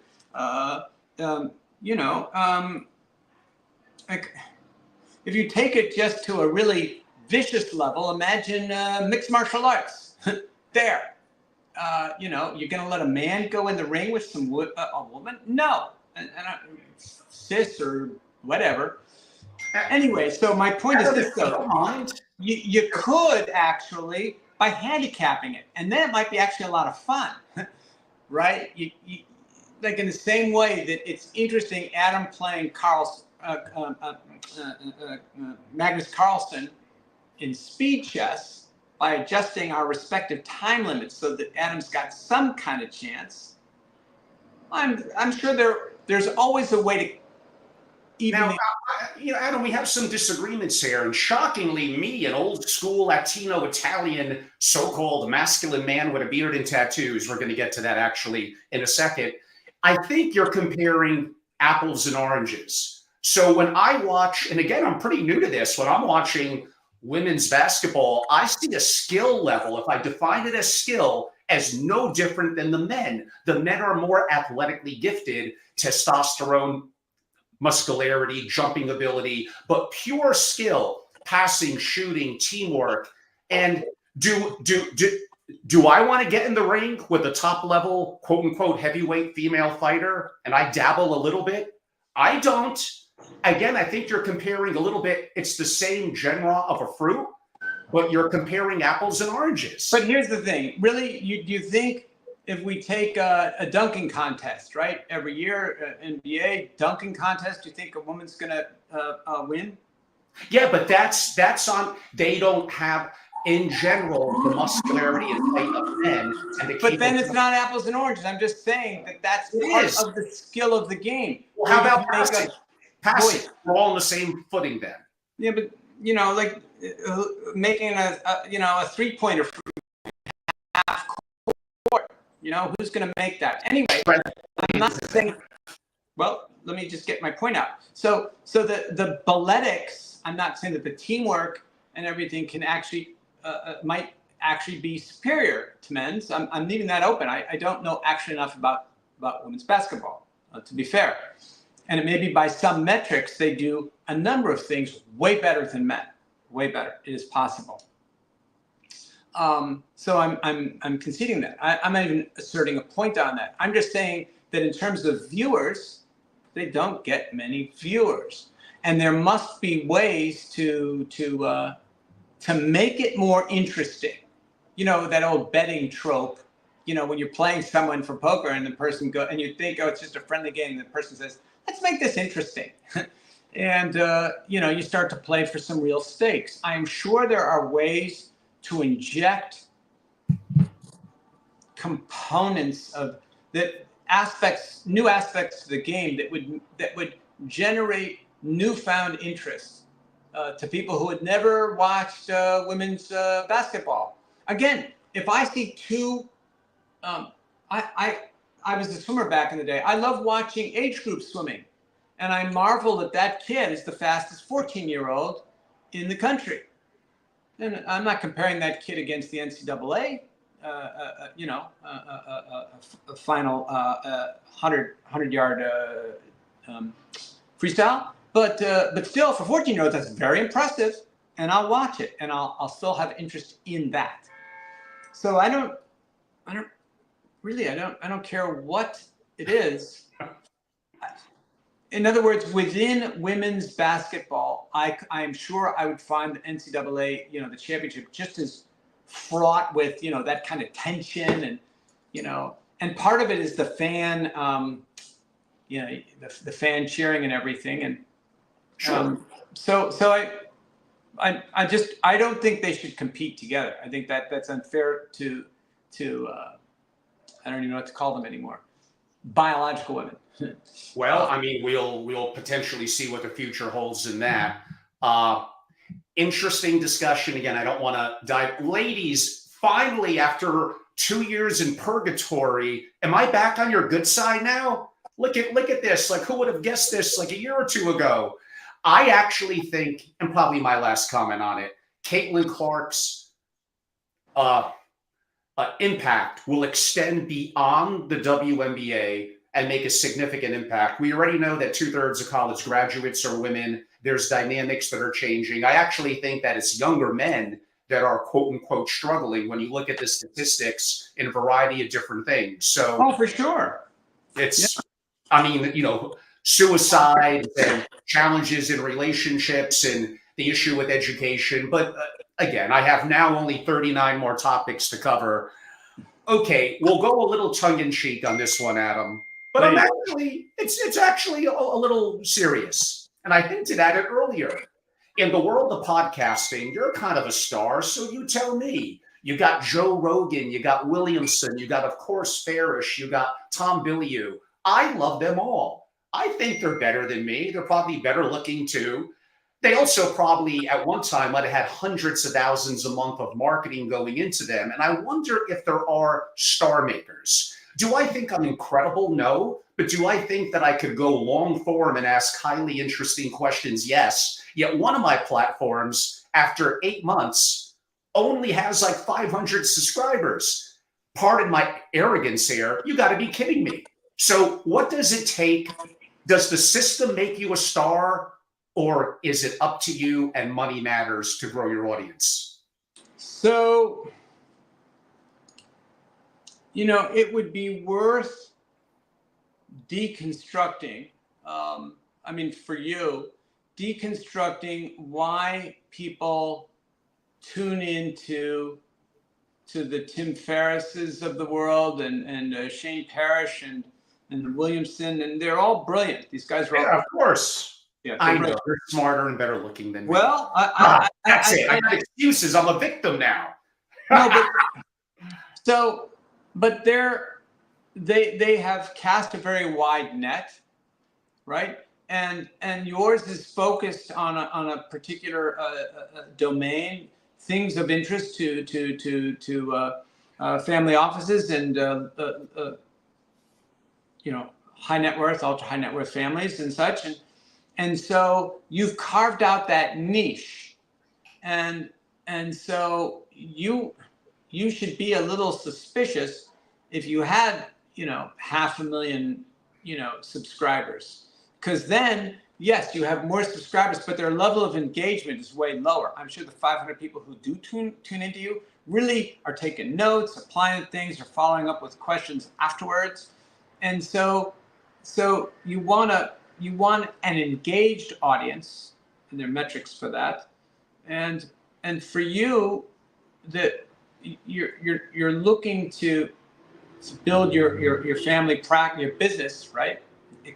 Getting the word out and sharing what you know, and that's a rarefied demographic, right? Niche. Yes, I mean, again, like I said earlier, I think it's a vanilla, boring industry. People don't always tell you the truth. Everything is very safe, politically correct, down the middle. Honestly, there's a lack of intellectual rigor. 99% of events are heavily sponsored, mediocre speakers, not a lot of true people there. I was a little part of that for a number of years. I'm not saying I'm perfect, but the capability of me, traveling the world, creating family offices in Nigeria, United Arab Emirates, Switzerland, the US, the activity that I have.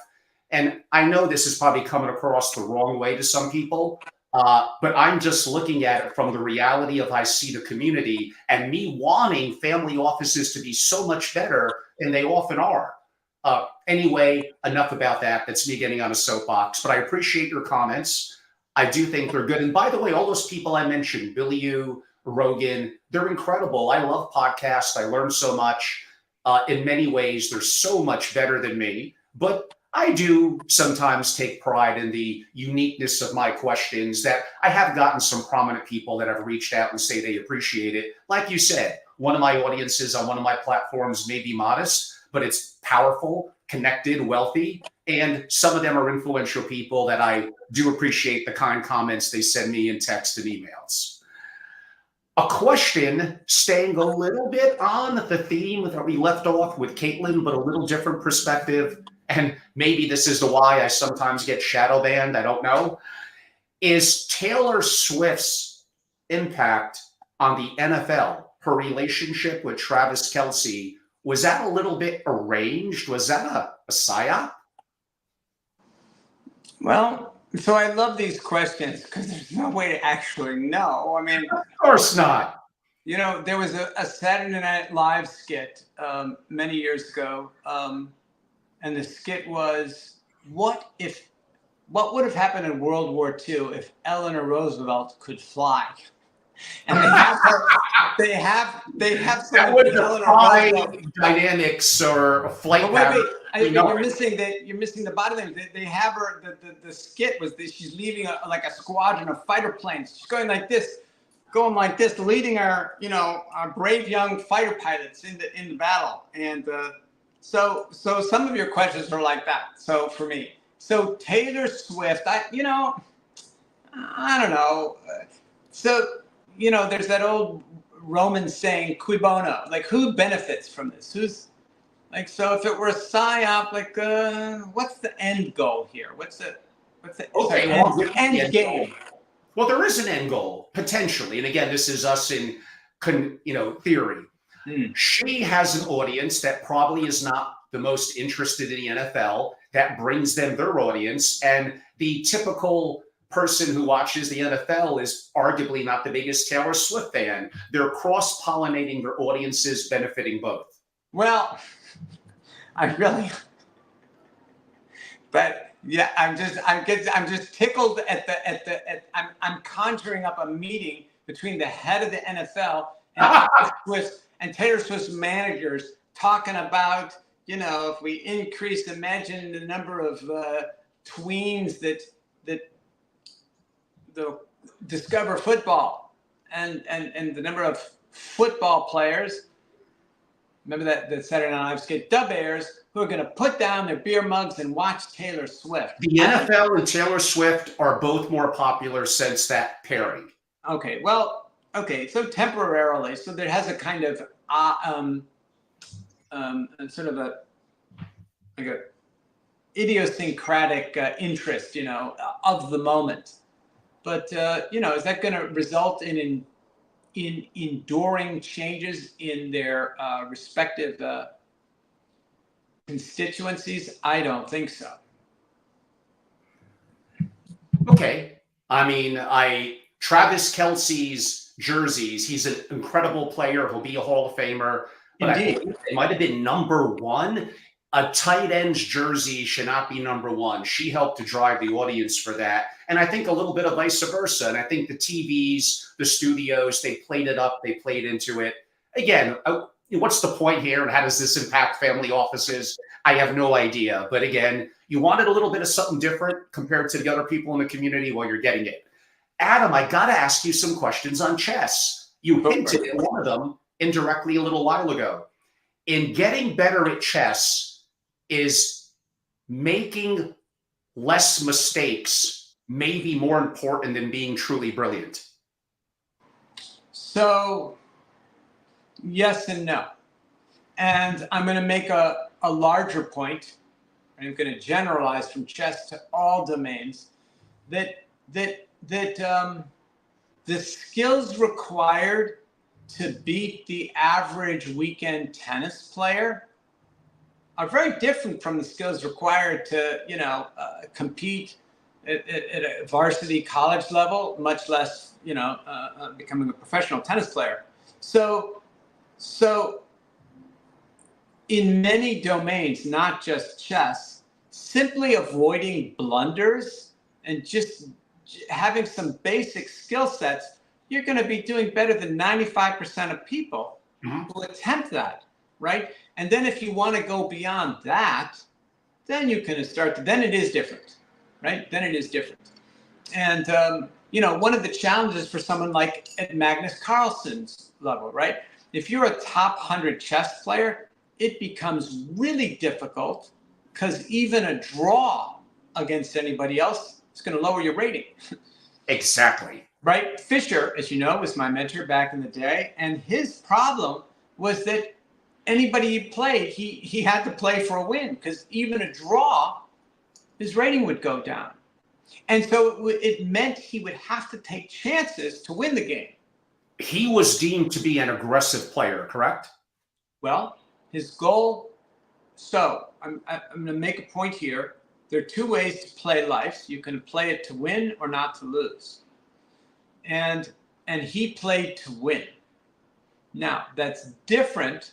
Remember, Buffett, his point of investing, first rule of investing, never lose money. Second rule, never forget rule number one. And his point was this: if you invest and you don't take stupid risks, invest prudently, over time, your investment should go up over time. Not all investments, but the value of U.S. enterprises goes up over time. Has to, because human beings get better able to do things, right? I don't care what the company is, whether it's a McDonald's restaurant or it's a factory turning out cars. The McDonald's restaurant today is way more efficient than the McDonald's restaurant, 20 years ago. Same with an auto factory. So the value of business enterprises has to go up over time because we get better able to do things. I say over time. And so in in a lot of domains, as long as you don't lose, you're going to win. With Fisher, he played to win as opposed to not wanting to lose. So he always took chances. And if you had to give a tip for how to get better faster in playing chess, what would it be? Well, it would be the same kind of tip I would make for any domain. If you said, for example, let's say I was a world famous guitarist or flamenco dancer or whatever it is, you'd say, Adam, if I wanted to get decent at playing the guitar, what songs or chords should I learn? I'd say, you know what? You can impress the folks at the family reunions or dates or whatever else by learning these 3 songs. Just learn these 3 chords. Same with chess, is to learn they're known as opening repertoires. Play the same opening for white and for black, and learn that really well, as opposed to learning lots of different kinds of openings. And so, again, not just with chess, but anything. You want to get good at it. Master a few things that'll get you, again, a pretty astonishing degree of confidence pretty quickly. And then, of course, in other words, your bell curve, your learning curve starts off like a rocket ship, and then it kind of levels off. And to go up another level, then you're going to have to spend a lot of time. But anyone can achieve competence.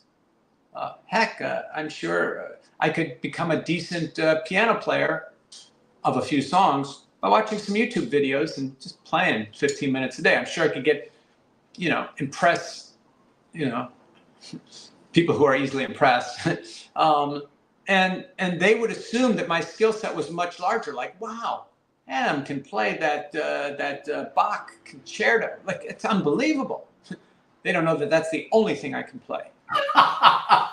And maybe lastly on chess, Adam, and maybe the most important question among our probably multi-hour interview here. I interviewed him once. I enjoy him. I'm sure you know him. Tell me that you could whip James Altucher's ass in a bout of chess. So I know James. I mean, we're probably comparable level, like same master level. And James, I love you, brother. It was a great interview 2 years ago, and just being funny. Yeah, no, we're probably comparable, Okay. Rating wise. Do you, of course, it's a hypothetical question. Would Bobby Fischer have made a great hedge fund manager? So someone like Fischer probably would. Now, Fischer was extraordinary, and I'm going to say this because it's not well appreciated. So no one has ever existed in any domain like Fischer. I'm not saying that just because I knew him leading up to his winning the world championship. So get this, at the age of 6, his 8-year-old sister, Joan, bought him a chess set to keep him occupied after school, right? Latchkey kids. So at the age of 6, he got a chess set. At the age of 12, that's 6 years later, that's all he did was just play chess. He's merely a good 12-year-old, not a prodigy, a good 12-year-old, right?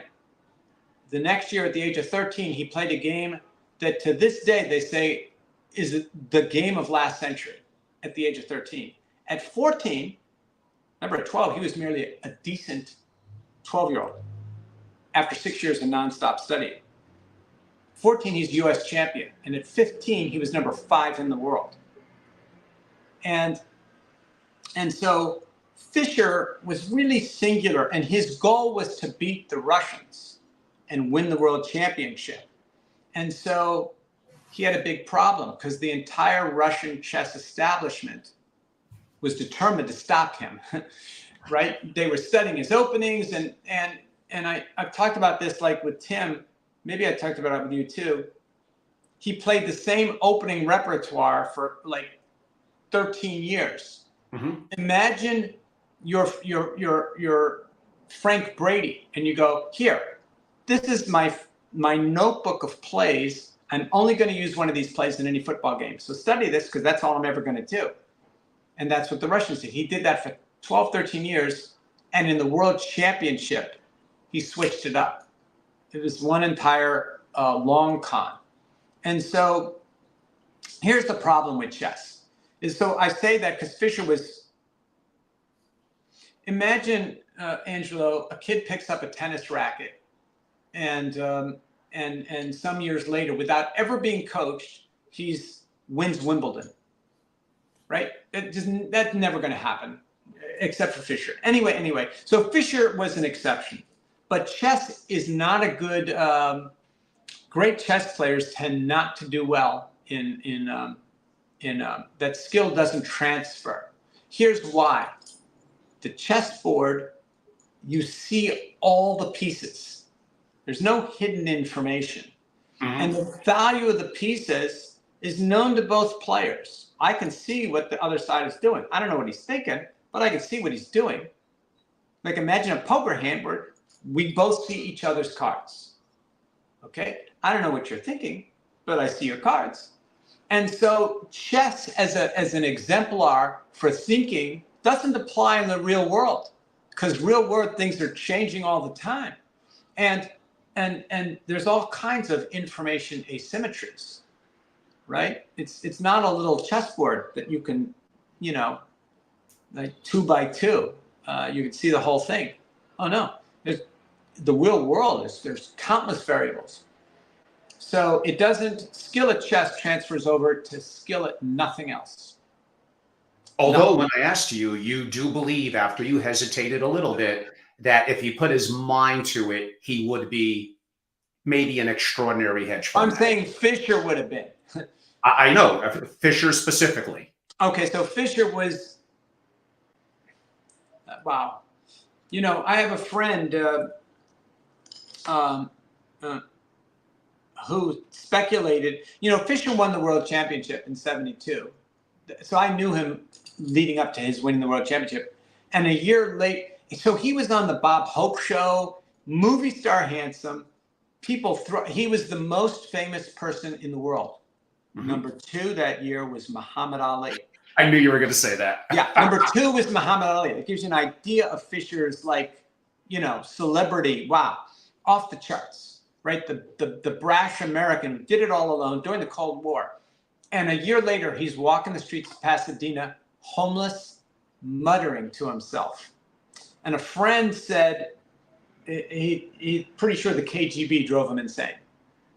And that makes total sense because Fisher snatched the world championship away from the Russians. And a year later, he's basically lost his mind.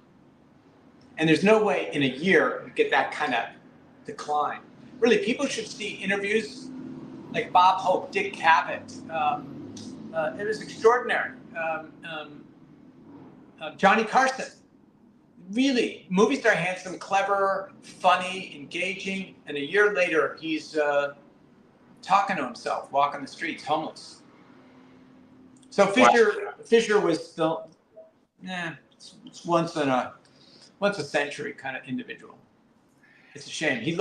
And people talk about his he lost his mind, became anti-Semitic. He was Jewish. Yes. Right. I mean, it really warped his mind. I'm sure it was. He forfeited the world championship, and the Russians said, "Thank you very much for giving it back to us." It's the only way they could. It's often me going off course and having follow-up, but we're probably not going to be able to get to the remaining 34. But I'm going to cherry pick, I think, some good ones. We'll maybe go a little bit of rapid fire. Is TSCM the most important company in the world? Well, so for those who don't know, Taiwan and semiconductors and stuff. So semiconductors are a key, we're talking about supply chains and things you really need. Well, you really need semiconductors in the world right now, right? And so I don't, so I will tell you, I will give your audience members, a way to look for this. there's no sign of an invasion imminent or anything into Taiwan. None, zero. So the indicator to watch is defense stocks relative to industrials. Defense stocks relative to industrials. And so ITA is the defense stock ETF. So you look at how defense stocks are doing relative to other industrial stocks, and you'll get a very clear bead on the market's assessment of, geopolitical risk. And right now, defense stocks relative to other industrials are at 2-year lows. 2-year lows. They're lower than they were before Putin invaded Ukraine. Again, I'm talking on a relative basis, right? Which is the key thing. Not defense stocks are 2-year lows. I'm saying defense stocks relative to other industrial stocks are 2-year lows. And they bolted higher right before Putin invaded Ukraine. In fact, like a good 2 months before Putin invaded Ukraine, 3 months actually, defense stocks were rocketing higher. And so there's no indication right now that there's going to be any invasion of Taiwan. And by the way, defense stocks are 2-year lows on a relative basis, even though you got the ongoing war in Ukraine, you got the ongoing war in the Middle East. Yeah. Right. So that says something. It means like, whoa, there's not a lot of geopolitical threat right now. Doesn't mean it can't change. But I would tell you that those that if you were going to launch a military campaign, it's very hard to keep that a secret. And so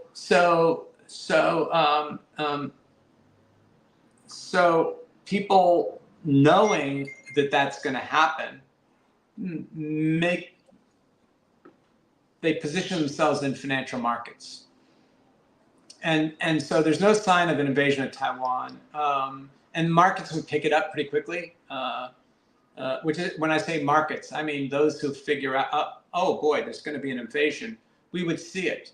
We would see Taiwanese stocks start to crater. We would see maybe some impact on the Taiwan, their currency, the dollar there, and we'd see it in U.S. defense stocks, but we're not seeing that. And Adam, a little bit of a technical question. I could, for the audience, give a definition, but they could figure it out. How can we solve LLMs, large language models, from hallucinating? So, well, that is a technical question, and I don't know enough about the programming that goes in around the hallucination effects, because instead of asserting I don't know, it'll make something up, right? It'll fill in gaps. Yes. And so maybe here's try this. I just inspired by your question. One of the workarounds to get LLMs to say things that they don't want to say. For example, if you said, what ingredients would I need to create a bomb? The LLM would say, I can't answer that. But there are ways around that. If you said, if you were not imitating, but if you were, what would another LLM that knew it shouldn't do that, what would it say? Like there are ways to ask the question that will wind up giving you how to build a bomb. And so why am I saying that? Is maybe the way to prevent the hallucination is, what gaps might you have in answering this question?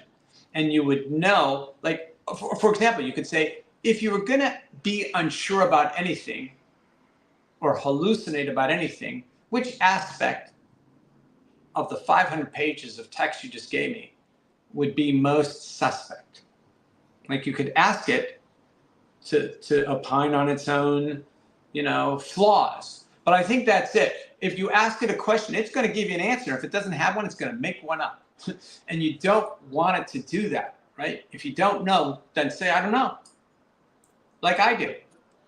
Well, I think related to that, how can biases, and we saw it a couple of months ago with Google, how could biases be mitigated in AI algorithms and models? So what those of you who don't know what Angelo is referring to, you know what, Angelo, you remind me of Johnny Carson, because Johnny Carson, he was so affable and right but he was brilliant, and he would have like Nobel laureates on the show. And right, you watch these old film clips, and he's got some Nobel laureate talking high level physics, and Carson will interject. And he'd say, well, I think what you mean, and he would explain the concept really simply for the Nobel laureate, right? And so with you do the same thing. You have these really deep questions that are, so you got to simplify for your audience there. So what you're referring to is racist comments that start showing up, or sexist, or in these large language models, and I think it comes up in the programming in the following way. Not through there's no intentionality to it. So I'll give you a metaphor around training AI. So they wanted to train about 15 odd years ago, 15, maybe 20 years ago, they wanted to train a video camera to recognize the difference between a dog and a wolf. And that's very hard, right? Because dogs, unless you're talking about little Chihuahua, a lot of dogs look a lot like wolves, and it's hard to imagine an AI system. So what they got a system to do it pretty well. The problem was that what the system was picking up on was snow. If there was a lot of white stuff around, it would say wolf. And it was right, because that was the pictures they had of wolves, right? Not walking down Park Avenue. And so what they weren't training it. They thought they were training it to distinguish wolves from dogs, but all they trained it to do was identify snow. That's all they trained it to do. And so with these models, a sufficiently random series of inputs would help mitigate that. And there's probably some, like the math, I forget the formulas, but around the convergence and locking in on an optimal kind of value where the standard error drops down to some minimum is maybe introduce some randomness to that. Mm-hmm. I know genetic algorithms aren't used as much as they used to be, but introduce some randomness and see whether it converges to the same value. Maybe that would help. But I think that's easily solved. I don't think that's a big deal, frankly. I mean, I guess it sequences in. How can AI systems be made more, I think the word is interpretable, meaning capable of being understood and transparent? Well, they can't be transparent. And this is one of the big problems, is because you're dealing with neural nets that have maybe 50 layers, and each layer, 50 layers of nodes, like interconnected synapses, and each layer has maybe 1,000 different synapses in that level, and they're all interacting with each other. And so there's no way that the system can be transparent. It can't even, I'm using air quotes, but literally it can't explain how it came to the conclusion. It can, if you put those inputs in, you're going to get that output, and it'll be reliable, but there's no way a human being can, as it were, follow the explanation. IBM ran into that problem with Watson. Remember Watson back in the day? Of course. Right. Yes. And so Watson, when that was state of the art, which was like 25 years ago, talk about a corporate missed opportunity. So Watson, remember it won Jeopardy, and everyone went, oh my gosh, that's unbelievable. So the next thing that IBM did was they programmed it they programmed Watson with all available medical knowledge in the world, like all English-speaking, medical journals. In fact, it probably translated, foreign ones, fed it all in, including a database of all existing scientific knowledge, and it could outdiagnose doctors. It's just the doctors didn't trust the diagnosis because they didn't understand how the Watson got to the answer, as it were. I'm using air quotes, and so there's the human mind, because of the constraints on our working memory. There's no way we could follow the interlinking. What is it? Human beings their working memory. You can 7 to 12 little items at any one point in your head. Well, these massive models are juggling millions of variables. So there's no way. So the transparency is, well, whenever you put those particular data points in, you're going to get the same answer out. But a human being wouldn't understand it. There's no way. How can AI be applied to address what I would call societal challenges, climate change, healthcare, etc.? Well, one of the beauties of AI is that it will consider things that human beings haven't considered before. So I'll use an example from chess. Prior to Google's DeepMind, the best chess program in the world was rated. I'm going to use the IQ points because people are more familiar with that. So Magnus Carlsen had a chess IQ of 180. Okay, and the best chess program, which had been trained on the best human games, had a chess IQ, let's just say, of 210, would crush Magnus Carlsen, crush him. But then that program had been trained on the best human games. What Google's DeepMind did was let's train it to play chess, but don't give it any input. Let's just give it the rules of the game. And so in 4 hours, this computer played itself millions of games without any existing knowledge of any other games, just had the rules. And in 4 hours later, it had leapfrogged all existing knowledge of the game. It had reconstructed all human beings knew in 4 hours. We've been playing the game of chess in its modern form for like a millennium, for 1,000 years. Well, DeepMind, AlphaZero chess, leapfrogged that in 4 hours. So imagine letting loose these large models on scientific domains or medical domains. It's going to be extraordinary what they discover. By the way, AlphaZero chess, human beings aren't stupid. Like, we got most of it right. So in a game watching AlphaZero chess, like 95% of the time you go, wow, those are amazing moves, like world champion level. But then it'll start playing alien chess and you go, what's it doing? And then all of a sudden 3 moves later, checkmate. Wait, how did it do that? And so I am sure the discoveries in a pharma, right, are going to be extraordinary. The drugs that they'll develop, things we'd never thought of before will come to. So I think biotech applications are extraordinary. I know this is way beyond my skill level, but new methods of mathematics will be developed. I mean, whole new ways of thinking about numbers. That human beings, we don't have the processing power. We have the intelligence. We just can't hold it all in our head at one time. So the advances in science and technologies, especially pharma, oh boy, that's going to be extraordinary. I don't know about things like, so climate change, I don't know.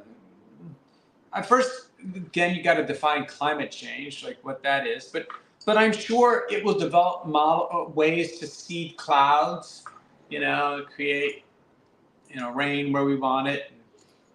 But yeah, so we'll gain a lot of I think the inroads with AI are going to be way more on, say, medical development things. It you said something a couple of minutes ago, then something popped in my head. That was a great analogy, by the way, which is why this popped in my head. Thinking of family offices and solving problems, kind of being creative. Do we take what people like Musk, going back to Elon and others, talk about as first principles? Do we take something, break it down, and look to build it up by understanding the components that make up, quote unquote, the collective or the solutions? Do we do that often enough? And are we capable of doing that more? So you, once again, in your inimitable way, yes, this is a very profound concept. So Thank you. Heisenberg, I'm quoting Angelo and Heisenberg together. Heisenberg lamented, right? Heisenberg, for those who, one of the titans of physics, right? At the age of 26, the Heisenberg uncertainty principle, he's a grad student, right? And anyway, he lamented, he said, the best he could figure out is sometime around Galileo, physics took a wrong turn. And we'd have to go back there and rethink everything. And he said this is later in his life, he said he didn't have time to do it. But where you go back to basic principles, you really have to. I'm going to quote a very funny Vince Lombardi anecdote. So Vince Lombardi, for those of you who don't know, was one of the great legendary football coaches, and is very tough on his players. And they had just lost a game, and he was really pissed. And he goes, "Gentlemen, we're going to go back to basics." And he holds up a football. And he goes, "Gentlemen, this is a football." And one of his players, I forget which one, raised his hand. And he goes, "Coach, can you slow down a bit?" Just to everybody backed up. So going back to basics, you're exactly right. Which is my point, that what Google's AlphaZero Chess did, they also did it for AlphaZero Go, is they didn't give it any human games. They just gave it the rules. There. Now, go forth and multiply and see what conclusions you can draw. Because a lot of the world that we've built up is based on things that were, like Euclidean geometry, right? The parallel postulate, and it was, Euclid said, if there's a line and a point outside that line, there's only one parallel you can draw through that.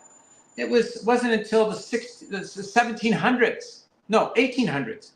You had Gauss and that other guy, which begins with an L, who came up with non-Euclidean geometry and said, well, what if we could have countless parallel lines going through that same point? And no one had ever thought that was possible. And then a whole new mathematics, non-Euclidean geometry, came out of that. By the way, another branch of non-Euclidean geometry is assume you couldn't draw any parallel lines through that point.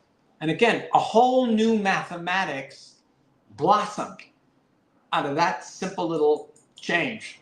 So AI is going to do that across the board in so many ways. It's going to go, well, what if that weren't true? And, human beings, because to actually explore a rabbit hole like that would take years or decades with maybe no payoff. Yeah. An AI program can do that in a couple hours, and it doesn't mind. It doesn't get sick or complain or want more money. It doesn't complain, and it's only a couple hours for that. Okay, here's what happens if we, dispense with that assumption. And so, yeah, our whole world is predicated on assumptions, and we talked about that earlier, right? That there's always going to be police around, or an electric grid, or if I need food, I know I can just go out and get it. Never a problem, right? I don't, it's not like I'm a prepper and I've got, canned goods and a shotgun. But there's the world that we have is predicated on so many things that we just take for granted. Heck, in the US, we take civility for granted. But clearly, you can't anymore.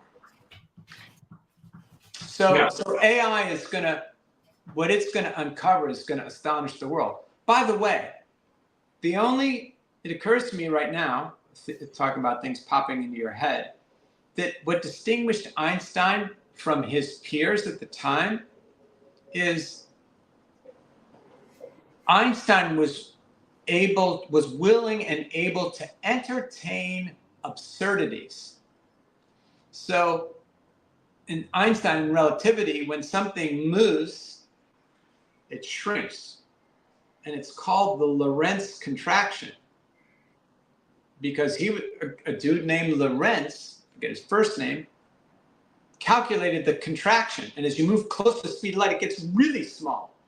I mean, really short. But everyone said, but of course that doesn't happen. And Einstein said, yeah, but what if it did? And so you need to be able to not just entertain so AI will come up with amazing things, and we need human beings to go, yeah, but that's ridiculous. Because that's what they did with the Lorentz contraction. They go, yeah, but clearly things don't get shorter. And clearly space doesn't bend, Albert. Yeah, I know, but what if it did? And so the AI will come up with the what ifs, and we need human beings to go, oh, let's take a look at this. Yeah. Love it, Adam. Great stuff. A friend of mine sent me a text because he's listening. Mark, by the way, I'm going to get back at you.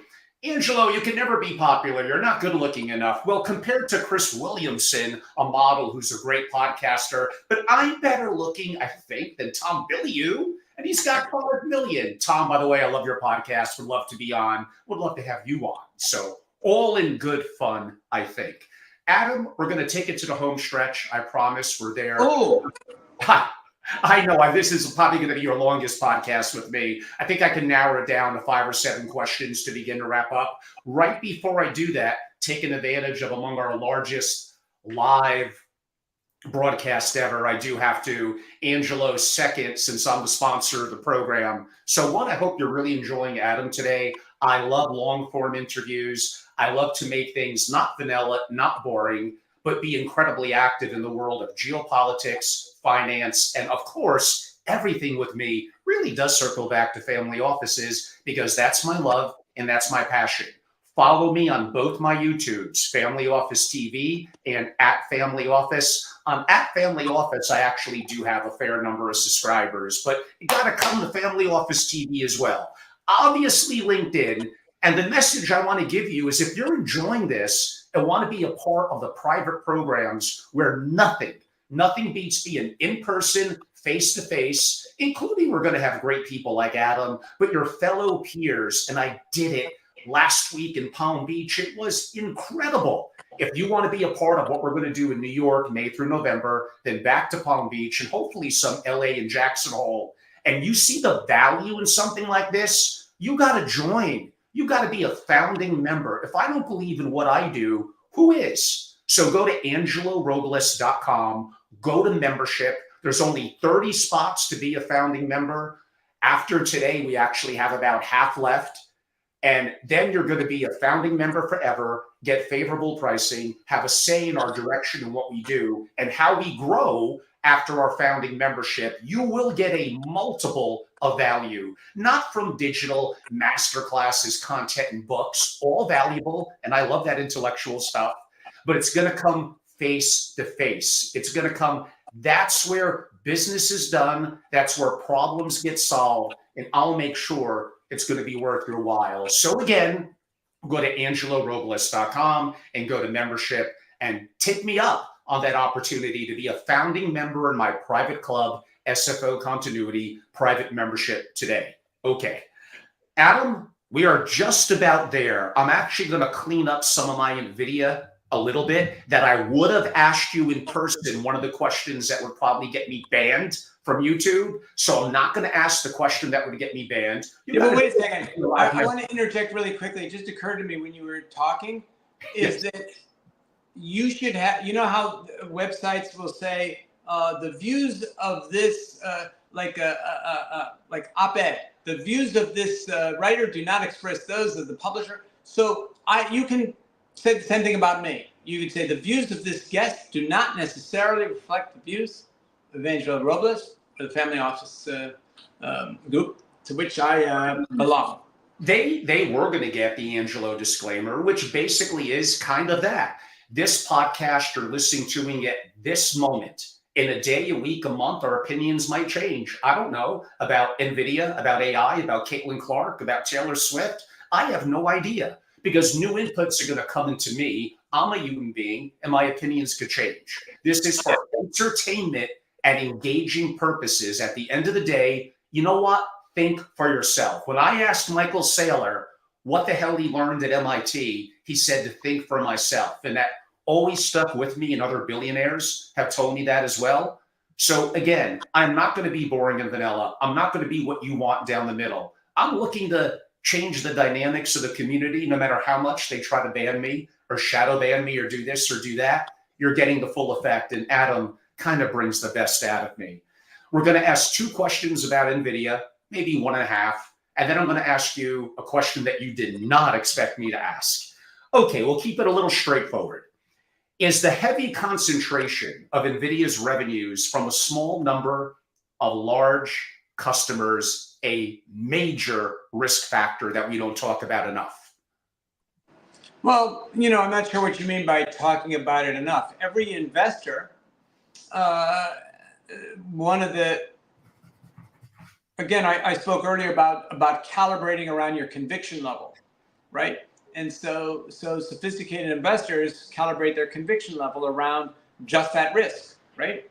That's already embedded within all the other inputs into the calculus of I'm willing to pay this much for Nvidia, right? And so every investor, investment manager, whatever, that's what they're doing. They've presumably already taken that risk into account. And one of the problems there's that thing of too big to fail. Well, you also run into you're too big and you have national security issues and things like that. So and you also have a Congress and a European Union that's only too happy to slap fines if you get a little too big and a little too successful. So there are those kinds of risks, I think. But yes, any corporation, not just Nvidia, if you have a few big clients, that there's some risk around that, of course. Nvidia is allegedly investing in AI startups, then getting a significant portion of that investment money back as revenue from those startups purchasing Nvidia's GPUs and other products. Are there any potential issues with that? So funny you should mention that.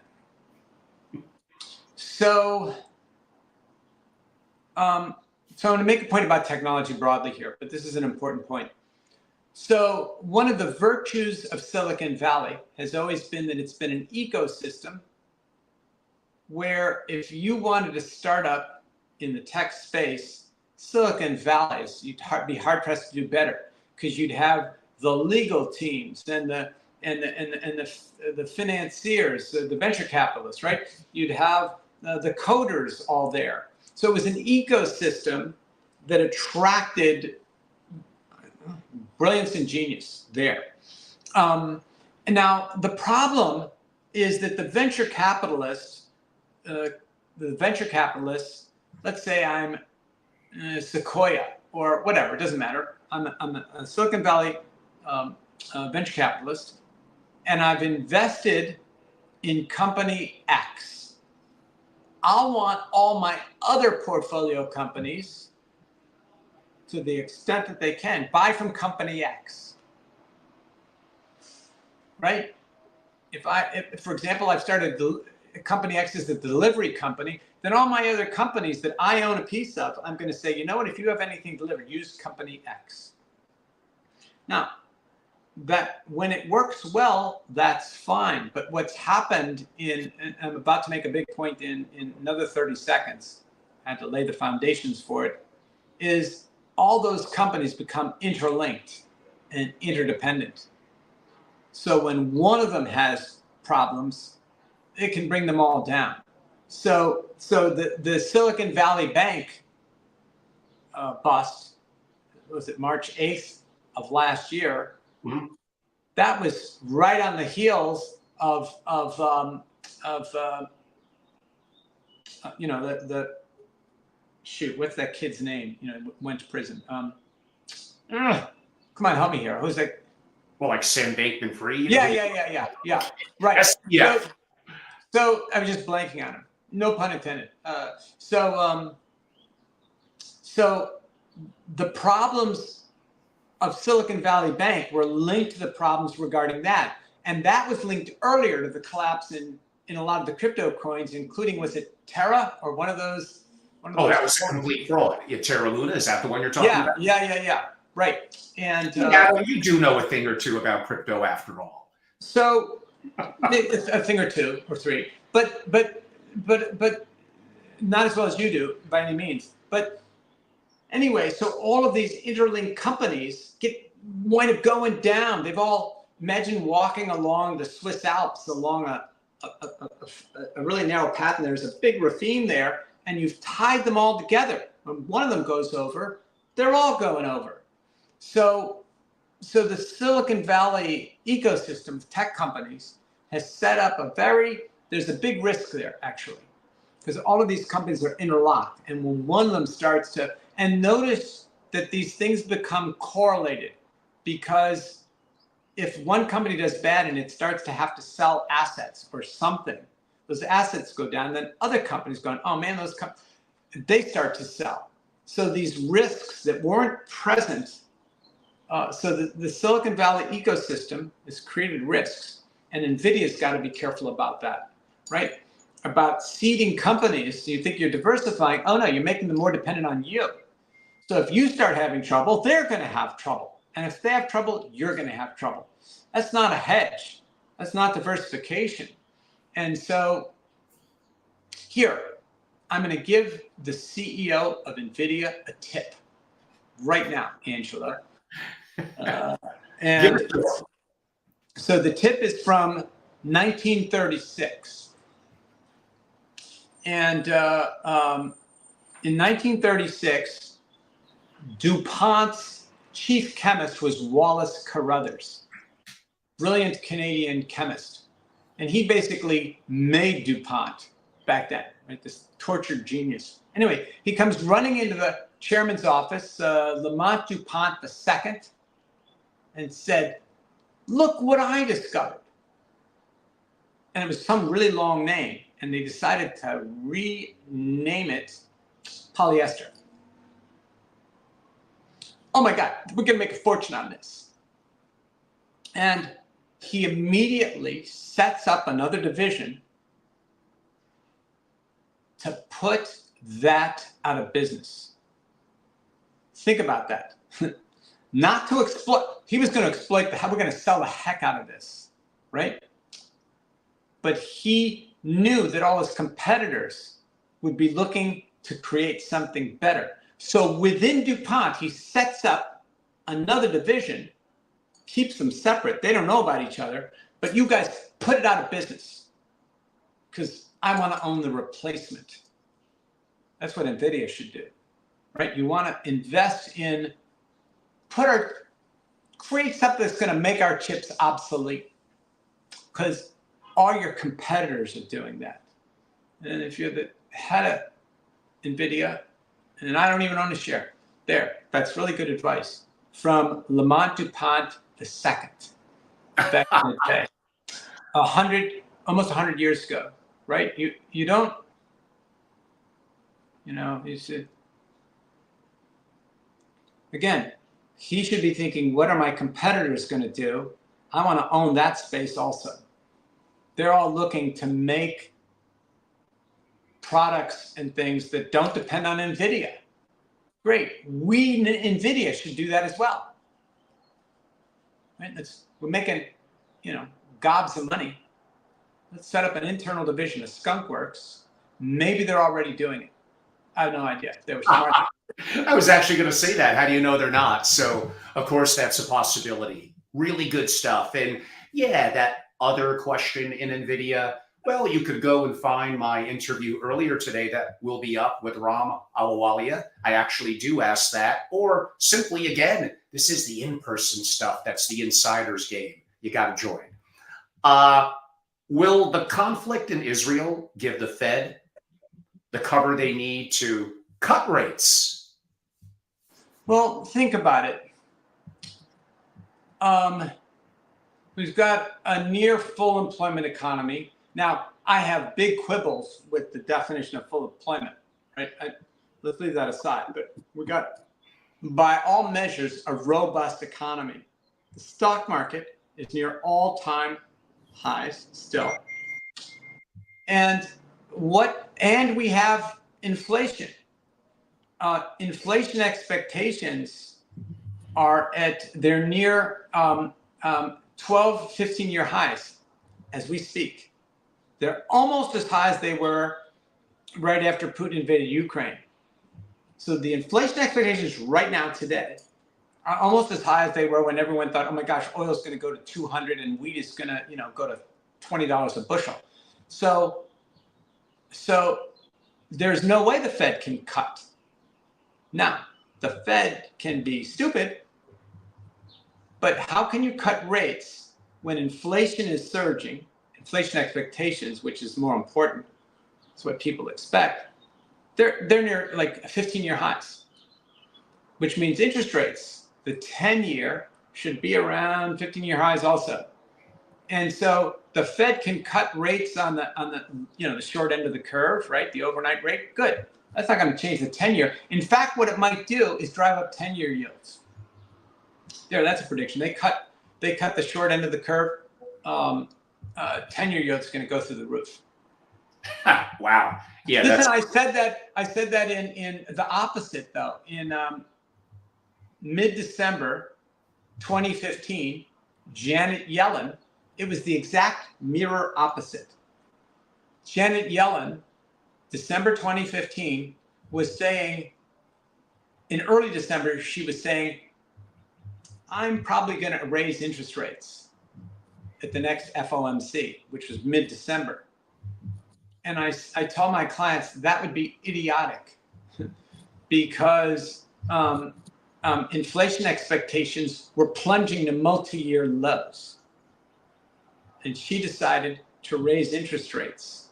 And I told my clients, if she does, they're going to plunge to new all-time lows. That's exactly what they did. 7 months later, 10-year yields went from like 2.2% to 1.37 in July of 2016. This would be the mirror opposite. You watch. This is for entertainment purposes only, right? I'm not giving you exactly. If Powell cuts rates, investors are going to go, more inflation. They're going to start dumping bonds. 10-year yields are going to go through the roof. It's going to do the opposite of stimulating things. Speaking of entertainment purposes only, Adam, like we have so much in common. Of course, we're incredibly dapper, intelligent, and uber handsome. The world is starting to realize. Goes without saying. But Adam, we have something else that I did not know until we started the podcast. You are wearing a short sleeve shirt. I did not know that you have tattoos. Now, here's a question that is meant to be a little funny, comical, and a little bit serious. I think now my family office mentors are going to cringe because they always do when I say this.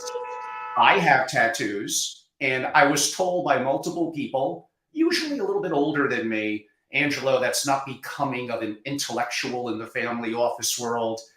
Yeah, it's that probably took, like, what did it take away from my IQ? Well, actually, one of my tattoos probably did, but I made it up and then some. So, I mean, I know it's a little personal. It's your choice, like it was mine. I believe it's a free country. We do what we want. I'm a libertarian. It's all good.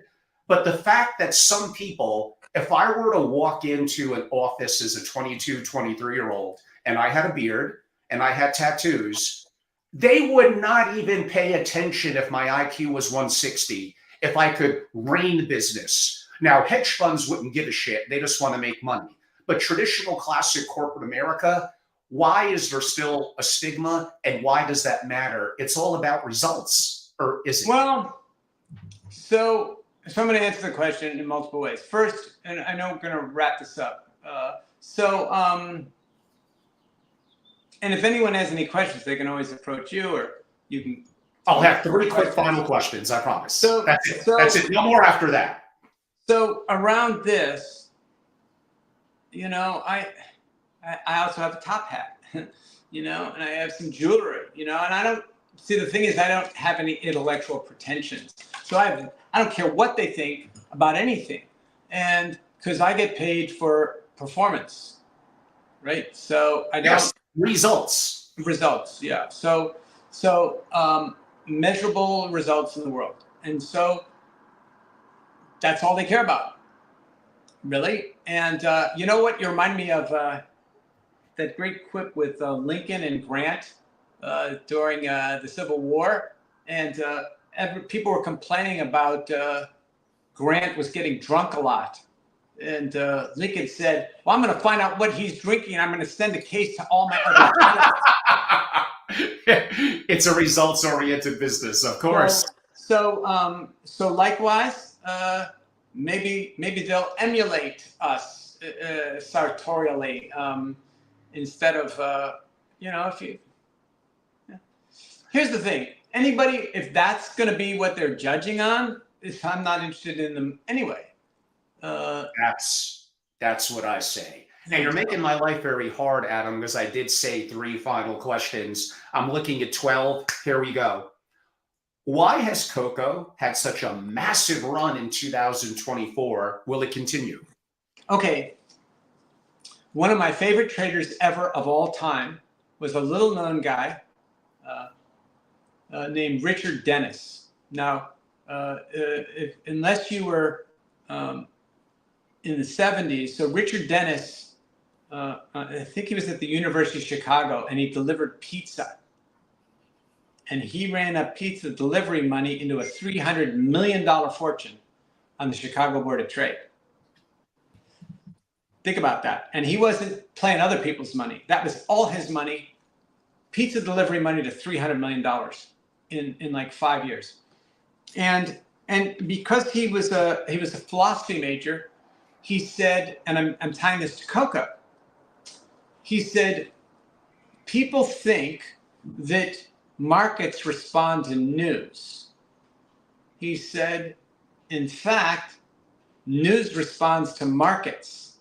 And so the Wall Street Journal reporter said, well, what do you mean? He said, look, I'll give you an example. And my recollection of it was cocoa.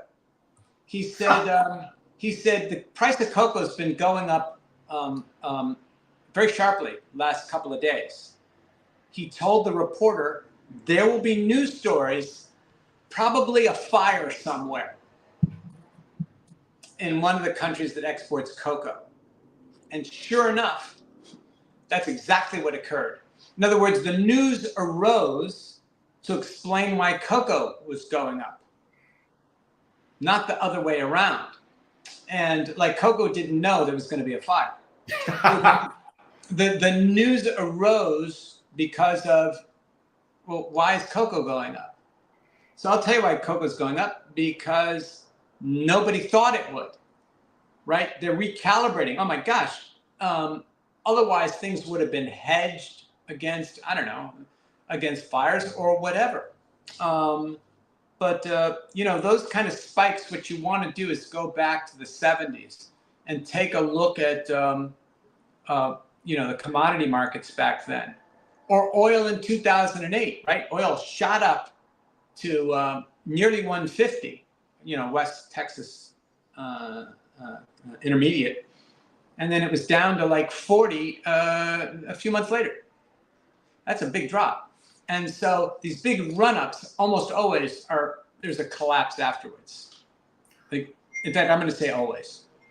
I'm going to squeeze cheating a little bit, two questions into one.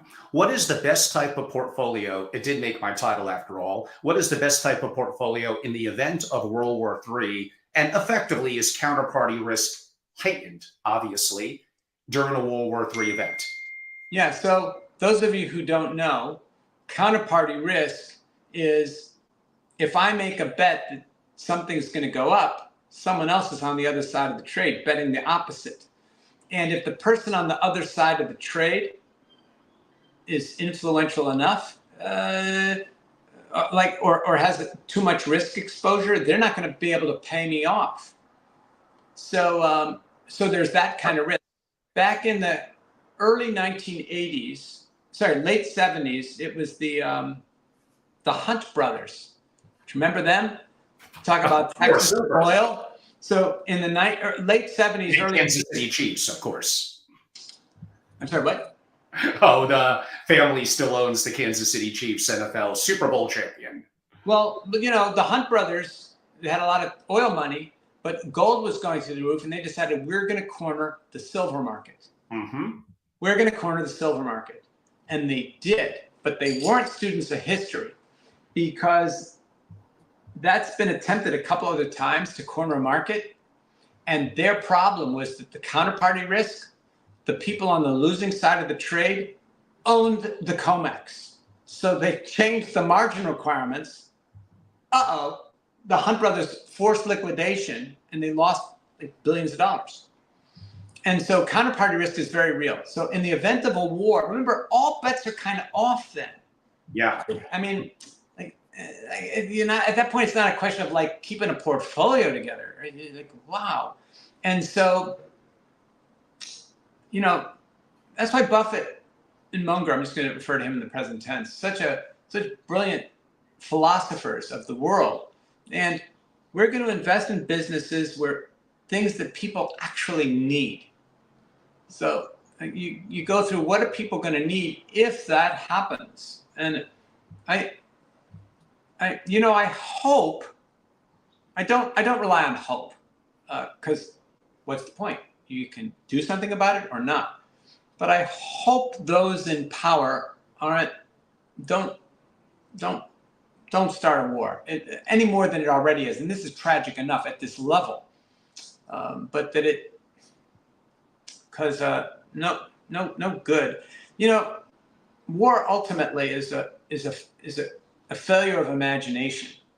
Okay, we can work this out in some other way, but it's only losers in war.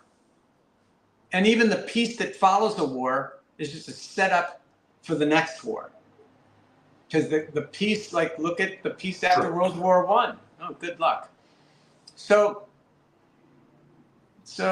and AI is not going to help us with this. The problem is human beings over the centuries have gotten really better at doing things, like building bombs or technology. But our wisdom flatlined, 2,000 years ago. Yeah, probably. Yeah, no, for sure. Flatlined. And so we're no wiser. In fact, we think we are, which makes us dumber. It's a really dangerous cocktail. So, in terms of war, what would you do?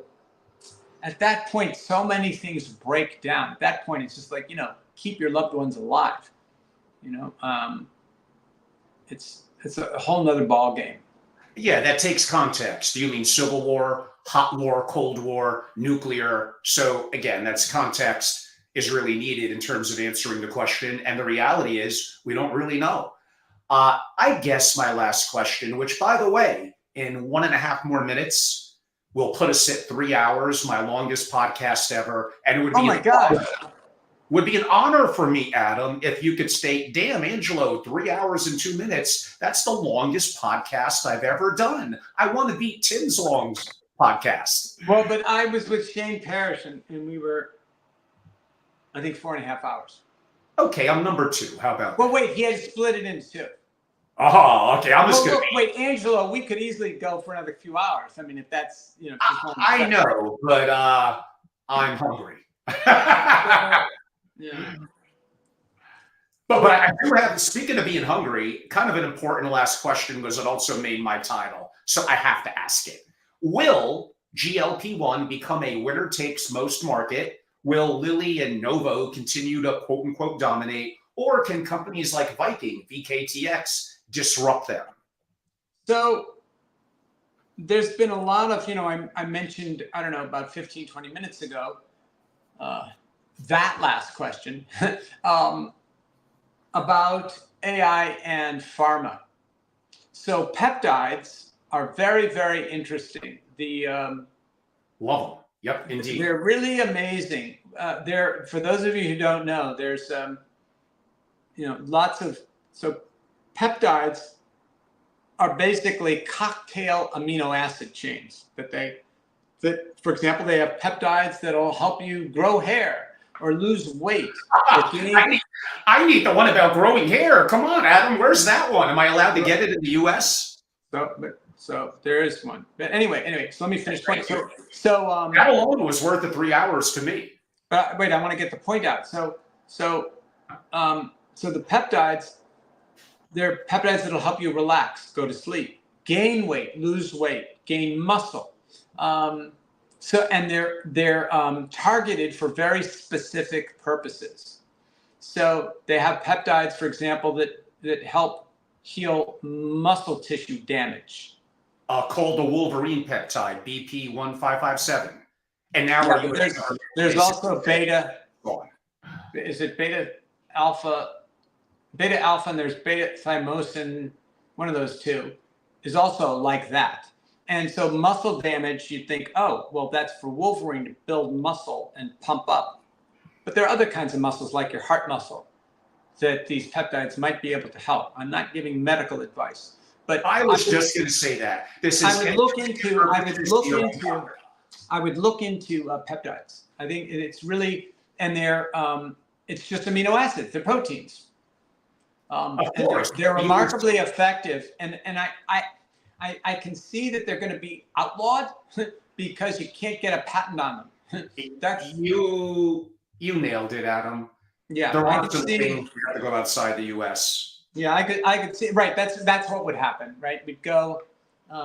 There's medical tourism. We'd wind up going to Mexico to get the peptides or whatever. Oh, Tijuana, right across from San Diego. Some pretty incredible facilities. Yeah. And again, Adam hinted at it. This is not medical advice. This is not investment advice. This is engaging, entertaining. Our opinions could change the next moment. Conditions change, everything change. Do your own diligence. And again, think for yourself. Wow, over 3 hours. It's been a pleasure to have Adam Robinson on. Adam, for those that would like to follow you on X, is it I am Adam Robinson? Correct.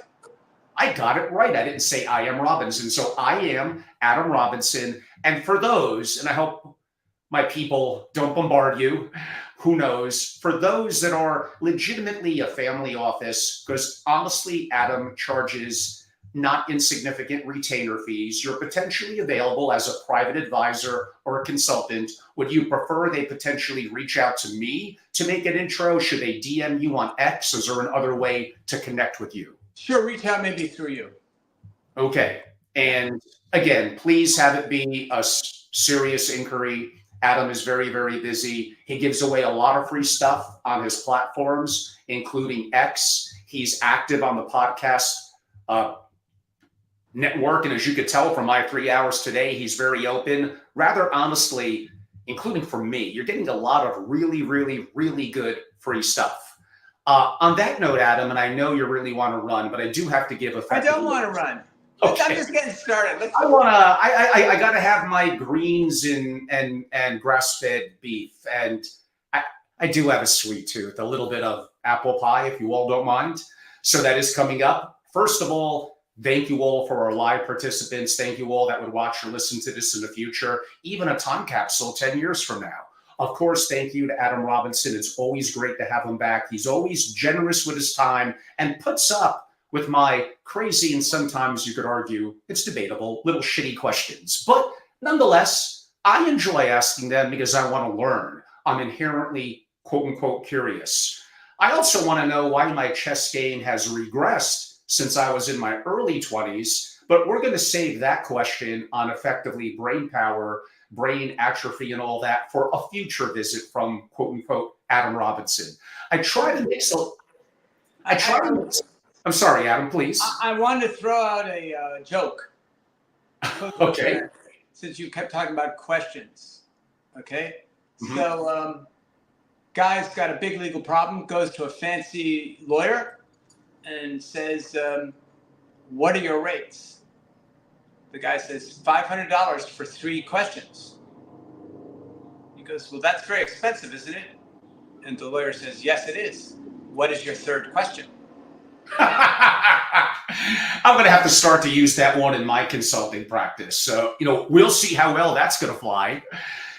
So, everyone, I love this. I do this because I'm curious. I'm passionate.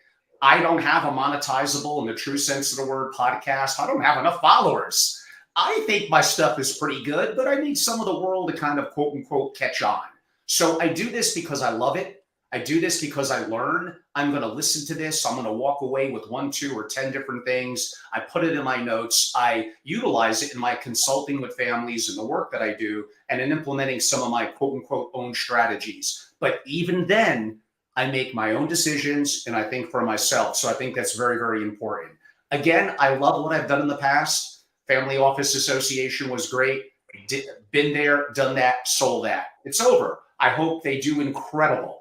I love what I do on Family Office TV. Follow me on my YouTubes and LinkedIn. And yes, like I said, my business passion, along with my masterclasses, consulting, and education, really is building into the 30 quote unquote founding members. Go to angelorobles.com, go to membership, see if it's a good fit for you. Reach out to me if you desire, join and be a part of it. I really look forward to your consideration. I appreciate all of you. Thank you all so much. Tell your friends, subscribe, don't just watch. That's also how I could grow. I got to be a little bit more like the other real quote unquote podcasters. That's what they do. Click the subscribe button now. So I'm going to start to say that as well. I hope you all enjoyed it. Look forward to the next time. I'm back. I'm busy. Events, everything good going on. Thank you all so much. And thank you, Adam. Bye all. My pleasure.